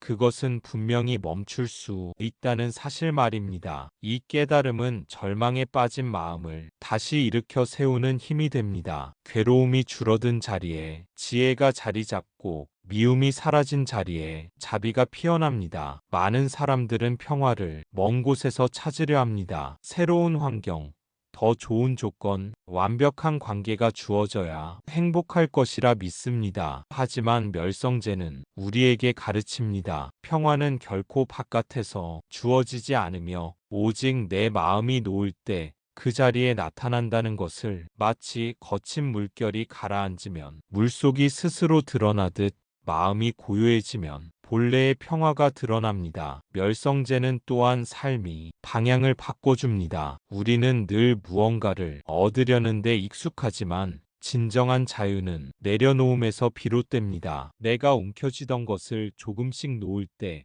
그 자리에 넉넉함이 생기고 그 넉넉함이 바로 해탈의 기쁨입니다. 이것은 멀리 있는 이상향이 아니라 일상의 작은 순간에도 체험할 수 있는 현실입니다. 예를 들어 누군가의 말을 용서하는 순간 마음의 괴로움이 눈 녹듯 사라지는 경험. 그 짧은 평화가 바로 멸성제의 빛을 스치는 체험입니다. 멸성제의 가르침은 우리에게 묻습니다. 당신은 지금 무엇을 붙잡고 있습니까? 그 붙잡음을 내려놓는 순간 우리는 고통의 끈을 스스로 끊을 수 있습니다. 멸성제는 단순히 괴로움이 없는 상태가 아니라 더 이상 괴로움에 끌려가지 않는 자유의 경지입니다. 그 자유 속에서 우리는 비로소 두려움이 없는 삶을 살게 됩니다. 부처님은 멸성제를 통해 우리 모두가 해방에 이를 수 있음을 보여주셨습니다. 괴로움이 멈출 수 있다면 그 길을 걸어 평화를 얻을 수 있다는 희망이 열립니다. 그리고 이 깨달음은 다음 단계,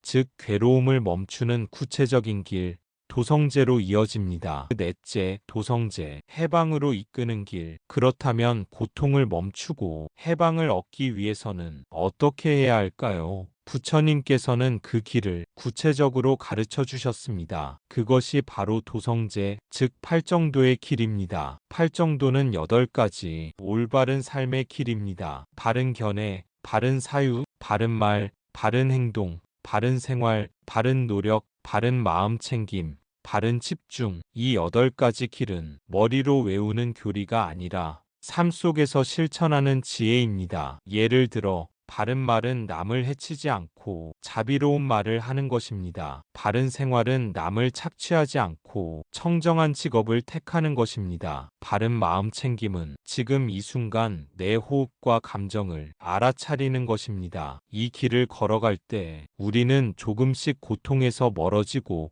자유와 평화에 다가갑니다. 팔정도의 길은 단순히 개인의 수행만을 위한 것이 아닙니다. 이 길을 걷는 사람은 자신의 내면을 다스릴 뿐 아니라 세상과의 관계 또한 새롭게 맺어갑니다. 바른 견해로 세상을 바라볼 때 우리는 타인의 고통을 이해하게 되고 그 이해는 연민과 자비로 이어집니다. 바른 사유로 마음을 닦을 때 분노와 욕망이 아니라 평화와 선의가 행동의 동기가 됩니다. 팔정도는 작은 습관에서부터 시작됩니다. 남을 향한 말 한마디를 돌이켜보고 오늘의 선택이 남을 이롭게 하는지 살펴보는 것. 이러한 작은 실천들이 모여 삶 전체를 바꿔놓습니다. 고통이 사라지는 것은 거대한 기적의 순간이 아니라 일상의 작은 변화들이 쌓여 이루어지는 결과입니다. 또한 팔정도의 길은 균형의 길입니다. 부처님께서는 지나친 쾌락도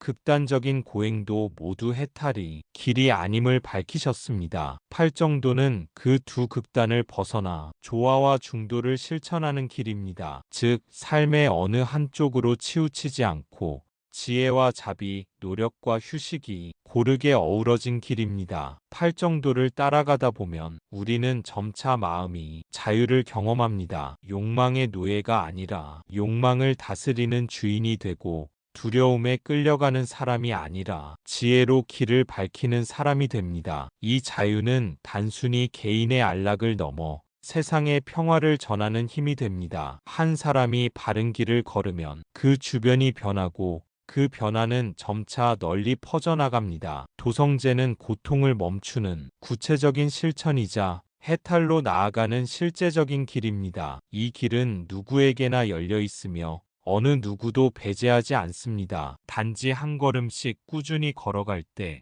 우리 모두가 평화와 자유에 도달할 수 있습니다. 그래서 팔정도의 길은 단순한 이상이 아니라 바로 지금 이 자리에서 시작할 수 있는 살아있는 지혜입니다. 부처님은 우리에게 고통을 부정하지 말고 직시하라고 하셨습니다. 그 원인을 찾고 그 원인이 사라질 수 있음을 믿으며 그 길을 실천하라고 하셨습니다. 이것이 바로 사성제의 길입니다. 오늘도 당신이 겪는 고통은 결코 영원하지 않습니다. 그 고통을 바라보는 순간 이미 해방의 문이 열리고 있습니다. 나무 아미타불 관세음보살, 괴로움이 있음을 알면 괴로움이 사라질 길 또한 열린다. 이 부처님의 말씀을 기억하며 오늘 하루도 고통을 직시하는 용기, 집착을 내려놓는 지혜, 그리고 평화를 향한 실천의 길을 걸어가시길 바랍니다. 부처님의 자비와 지혜가 당신의 삶에 함께하기를 기원합니다. 감사합니다. 구독과 좋아요는 저에게 큰 힘이 됩니다. 오늘도 하루를 살아내며 수많은 마음의 파도 속에서 지치고 흔들리지는 않으셨나요? 출근길 지하철에서 사람들 사이에 끼어 허덕일 때,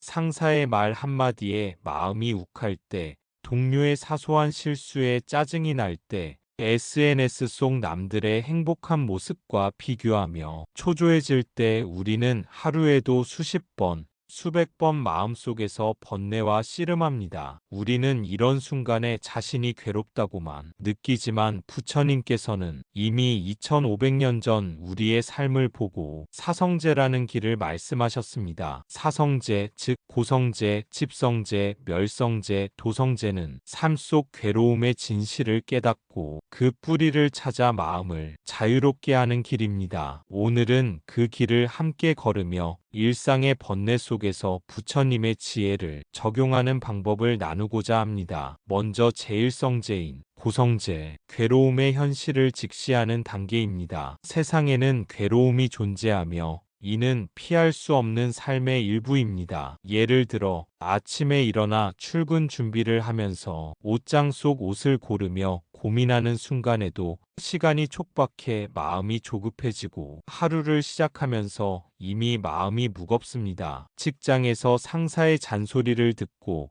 동료와의 의견 충돌이 일어날 때 우리는 화와 불편함을 느끼고 점심시간에도 예상치 못한 전화나 메시지 때문에 마음이 불안해집니다. 또 SNS에서 친구나 동료가 여행이나 성공적인 경험을 공유하는 모습을 보며 나는 왜 이렇게 평범하게만 살아가는가라는 생각에 마음이 뒤틀립니다. 이런 순간들이 바로 우리 삶에서 고성제가 드러나는 장면입니다. 중요한 점은 괴로움을 피하려고 애쓰거나 부정하지 않고 있는 그대로 인정하는 것입니다. 부처님께서는 말씀하셨습니다. 모든 것은 괴로움이다. 이 사실을 보는 자, 그 마음은 흔들리지 않는다. 오늘 하루 중 마음이 답답하고 짜증나고 울적해지는 순간을 떠올려 보세요. 그 순간이 바로 내 마음이 괴로움 속에 있다는 신호입니다. 먼저 괴로움을 있는 그대로 인정하는 것이 사성제 수행의 첫걸음입니다. 괴로움을 인정한 뒤에는 그 마음이 어디에서 비롯되었는지를 관찰하는 것이 필요합니다. 우리는 흔히 괴로움이 외부에서 온다고 생각하지만 실제로 그 대부분은 내 마음속에서 만들어집니다. 다른 예로는 동료의 무심한 말 한마디에 상처를 받았다면 그 상처는 그 말 자체가 아니라 내가 그 말을 어떻게 받아들이고 해석했는지에서 비롯됩니다. 마찬가지로 친구의 성공이나 즐거운 소식을 보며 마음이 무거워진다면 그 괴로움은 비교심과 불만족에서 생긴 것입니다. 이렇게 내 마음이 괴로움의 주체임을 깨닫는 순간 우리는 비로소 내가 변화를 만들 수 있는 위치에 서게 됩니다. 괴로움이 단순히 나를 힘들게 하는 요소가 아니라 나의 마음을 관찰하고 이해할 수 있는 기회가 된다는 사실을 기억하세요. 하루 동안 느끼는 작은 불편함, 짜증, 불안, 초조함은 모두 내 마음을 알아차리는 신호입니다. 그 신호를 무시하지 않고 있는 그대로 바라보는 것이 수행의 시작입니다. 또한 괴로움을 있는 그대로 바라보는 과정에서 우리는 감정에 휘둘리지 않고 거리 두기를 배우게 됩니다. 마음속에서 일어나는 생각과 감정을 관찰하며 그것이 내 전체 삶을 결정짓지 않는다는 사실을 깨닫는 것입니다. 출근길에 마음이 급하고 짜증이 나더라도 지금 내 마음이 조급함을 느끼고 있구나 하고 인식하는 순간 그 감정은 더 이상 나를 완전히 지배하지 못합니다. 이렇게 작은 순간에도 괴로움을 관찰하고 이해하는 습관이 쌓이면 우리는 점점 마음의 안정을 경험하게 됩니다. 괴로움을 관찰하는 또 다른 방법은 호흡에 집중하는 것입니다. 숨이 들어오고 나가는 순간을 주의 깊게 지켜보면 마음속 파도가 잦아드는 것을 느낄 수 있습니다. 호흡을 통해 현재 순간에 집중하면 과거의 후회나 미래의 불안을 내려놓을 수 있고 마음의 중심을 잡을 수 있습니다. 작은 호흡 하나가 마음의 평온으로 이어질 수 있다는 사실을 경험하면서 우리는 번뇌를 외부에서 해결하려고 애쓰지 않고 내 안에서 자유를 찾는 길을 배우게 됩니다. 또한 괴로움을 관찰하는 과정에서 우리는 자비심과 관용심을 키울 수 있습니다. 상대방의 행동이나 상황 때문에 마음이 흔들릴 때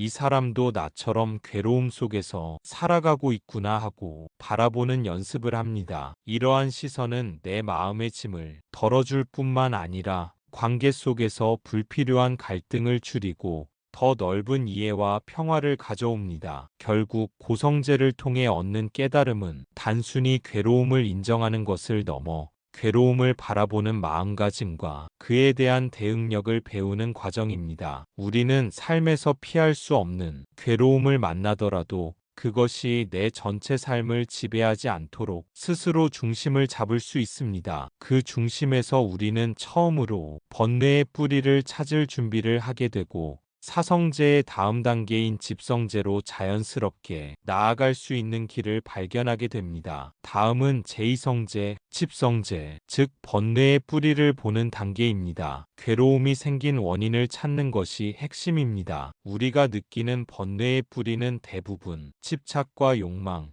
무지와 분노에서 비롯됩니다. 예를 들어 친구의 말 한마디에 마음이 상하고 화가 난다면 그 뒤에는 친구에게 인정받고 싶다는 마음, 혹은 내 의견이 존중받지 못할까 하는 집착이 있습니다. 직장에서 승진 기회가 남에게 돌아갔을 때 느끼는 불안과 질투는 성취에 대한 집착과 비교심에서 비롯됩니다. SNS 속에서 다른 사람들의 성공과 행복을 보며 초조해지는 마음은 내가 현재의 나 자신을 충분히 인정하지 못하고 남과 비교하는 탐욕과 집착에서 비롯됩니다. 가족과의 갈등 속에서 끝없이 화를 반복한다면 그 뒤에는 내가 옳다는 무지와 상대에게 대한 기대가 자리하고 있습니다. 부처님께서는 말씀하셨습니다. 괴로움은 원인에서 생긴다. 원인을 보라. 그리하면 괴로움이 사라진다. 이제 우리는 단순히 괴롭다고만 생각하지 않고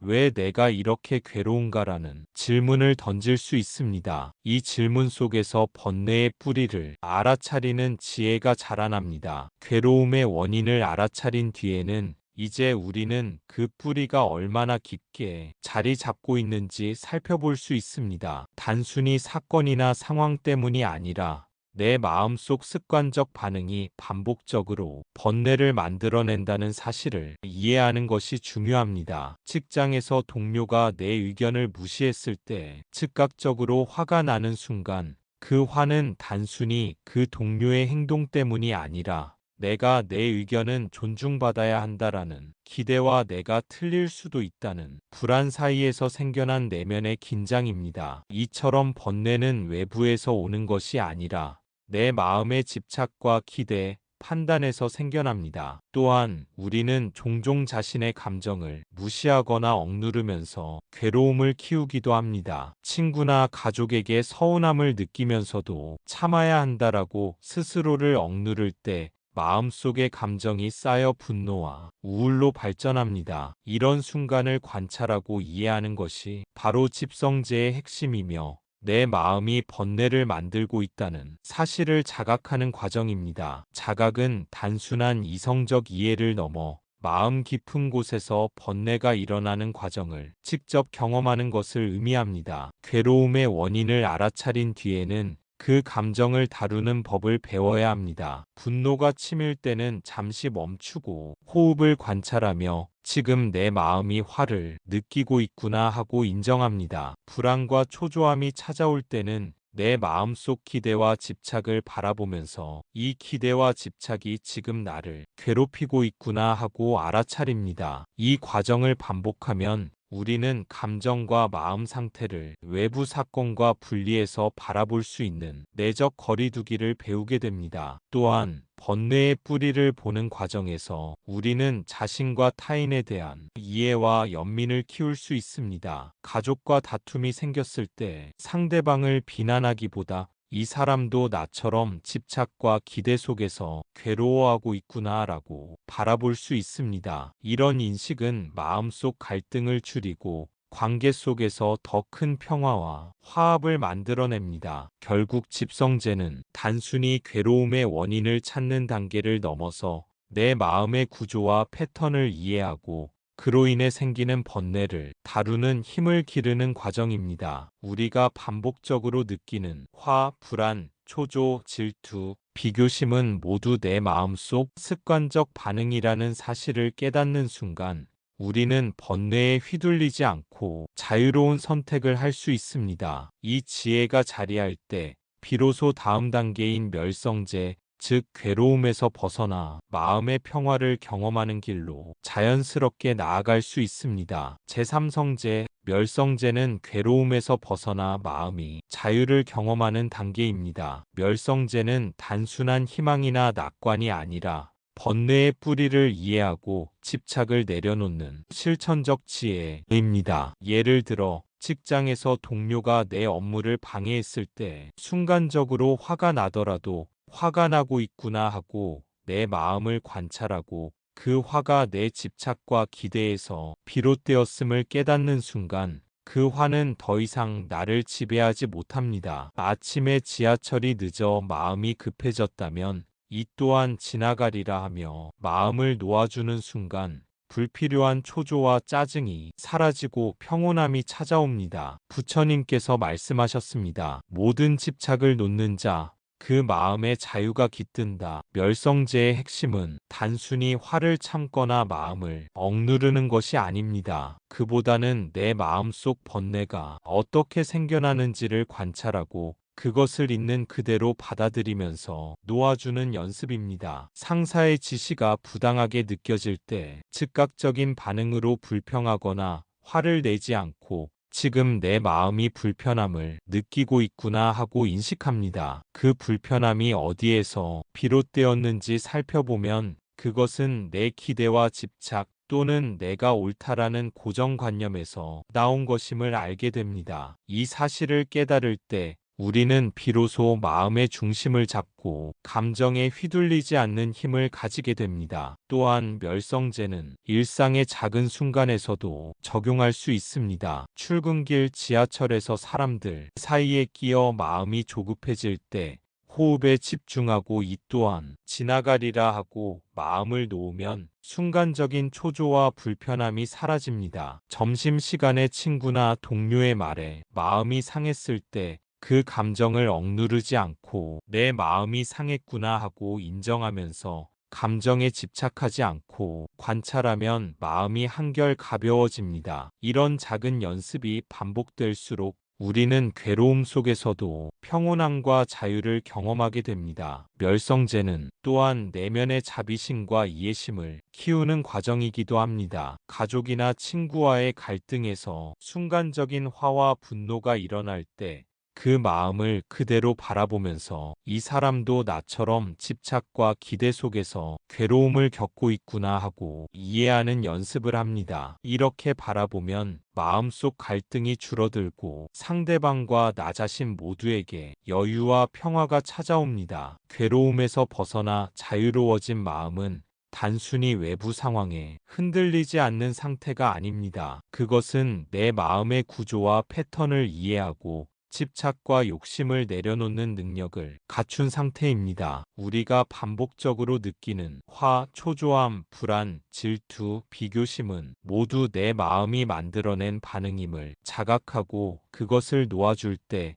비로소 마음은 참된 자유를 경험합니다. 마지막으로 멸성제는 행동과 삶의 선택에도 영향을 줍니다. 화가 치밀 때 상대를 공격하거나 불필요한 논쟁에 빠지지 않고 침착하게 대응하며 내 마음을 지킬 수 있습니다. 초조함과 불안이 찾아올 때 그 감정에 휘둘리지 않고 중요한 선택을 신중하게 내릴 수 있습니다. 즉, 멸성제는 내면의 평화를 통해 외부 상황에서도 지혜로운 삶을 살 수 있도록 돕는 실천적 자유입니다. 이러한 경험이 쌓일수록 우리는 삶 속에서 발생하는 수많은 번뇌 속에서도 흔들리지 않고 마음의 중심을 지키며 평온과 지혜를 유지할 수 있습니다. 멸성제는 바로 이런 내면이 자유와 평화를 향한 길이며 사성제의 마지막 단계인 도성제, 즉 실천과 수행의 길로 자연스럽게 이어지게 됩니다. 마지막으로 제사성제, 도성제, 수행의 길입니다. 괴로움의 뿌리를 제거하고 마음을 자유롭게 하는 실천적 방법입니다. 팔정도의 길을 통해 올바른 이해, 올바른 생각,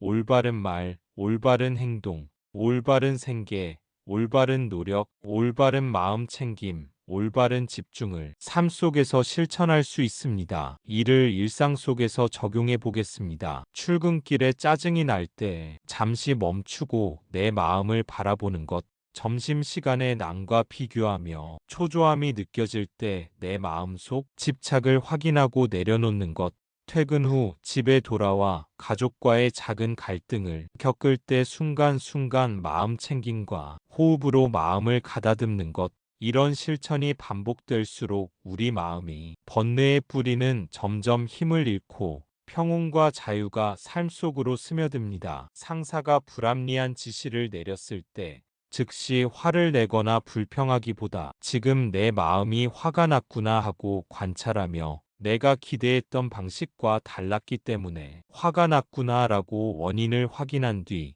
호흡을 가다듬고 마음을 놓는 것. 퇴근 후 저녁 산책을 하며 하루 동안 내 마음을 관찰하고 감사와 자비를 떠올리는 것. 이러한 작은 실천이 바로 도성제의 길입니다. 도성제의 핵심은 단순히 마음을 가다듬는 것을 넘어 삶 전체를 수행의 장으로 삼는 것입니다. 우리가 만나는 모든 순간, 사소한 갈등, 예상치 못한 사건, 사람과의 관계 속에서 내 마음을 살피고 다스리는 연습이 곧 수행입니다. 예를 들어, 길을 걷다가 누군가 나를 밀쳤을 때 순간적으로 화가 치밀 수 있지만 내 마음이 화를 느끼고 있구나 하고 알아차리며 그 상황에서 즉시 반응하지 않고 호흡을 가다듬는 연습을 합니다. 이런 순간순간의 관찰과 선택이 쌓이면 우리는 감정에 휘둘리지 않고 마음을 주체적으로 유지하는 힘을 가지게 됩니다. 또한 도성제는 내 마음뿐 아니라 행동과 태도까지 변화시키는 수행입니다. 상황에 따라 충동적이거나 무의식적인 반응을 하기보다는 내가 지금 어떻게 반응해야 가장 지혜롭고 평화로울까라는 질문을 스스로에게 던집니다. 이 질문 속에서 우리는 단순히 감정을 억누르는 것이 아니라 내 마음과 상황을 모두 고려한 현명한 선택을 할 수 있습니다. 가족과의 갈등에서도, 친구와의 의견 충돌에서도, 직장에서 예상치 못한 난관에서도 이렇게 마음을 살피고 지혜롭게 행동하는 반복적 실천이 마음의 번뇌를 점차 줄여줍니다. 더 나아가 도성제는 자신과 타인을 위한 자비와 이해심을 확장합니다. 상대방의 말과 행동이 불편하게 느껴질 때 단순히 화를 내거나 반응하기보다 이 사람도 나처럼 고통과 집착 속에서 살아가고 있구나 라고 바라보는 연습을 합니다. 이런 마음은 갈등을 줄일 뿐 아니라 나와 타인 모두에게 여유와 평화를 가져옵니다. 또한 스스로를 향한 자비 역시 중요합니다. 내 마음이 흔들릴 때 자신을 비난하거나 죄책감을 느끼는 대신 지금 나도 연습 중이구나 하고 인정하면 마음은 자연스럽게 안정과 회복을 찾습니다. 도성제의 수행은 일회성으로 끝나지 않습니다. 출근길, 점심시간, 퇴근 후 집으로 돌아오는 길, 일상 곳곳에서 반복되는 작은 선택과 관찰이 모여 우리의 삶 속에 지속적 평화와 자유를 만들어줍니다. 사소한 순간마다 마음을 살피고 집착과 번뇌를 내려놓는 연습을 지속하면 우리는 더 이상 외부 환경이나 다른 사람에게 휘둘리지 않고 내 마음의 주인이 될 수 있습니다. 결국 도성제는 사성제 수행의 완성입니다. 괴로움을 직시하고 원인을 보고 집착을 놓는 것을 넘어 일상의 모든 순간을 수행의 장으로 삼아 마음을 자유롭게 하고 삶 전체를 지혜와 평화로 채우는 길입니다. 이 길을 꾸준히 걸을 때 우리는 비로소 사소한 일에도 흔들리지 않고 번뇌 속에서도 중심을 지키며 평온과 자비, 자유를 동시에 체험할 수 있게 됩니다. 오늘 우리는 일상 속 번뇌를 사성제로 바라보는 방법을 살펴보았습니다. 고성제는 괴로움을 인정하고 직시하는 것이고, 집성제는 그 원인을 찾아 뿌리를 이해하는 것이며, 멸성제는 집착을 내려놓고 마음의 자유를 경험하는 것이고, 도성제는 수행과 실천으로 삶 속에 지혜를 적용하는 것입니다. 나무 아미타불 관세음보살 부처님께서는 말씀하셨습니다. 괴로움을 아는 자, 그 마음은 흔들리지 않는다. 오늘 하루 작은 순간이라도 내 마음을 관찰하며 번뇌의 뿌리를 보고 내려놓고 수행해 보세요. 그 순간 마음속 평화와 자유가 스며들 것입니다. 여러분의 일상이 조금 더 가벼워지고 번뇌 속에서도 흔들리지 않는 지혜가 자리하길 바랍니다. 감사합니다. 구독과 좋아요는 저에게 큰 힘이 됩니다.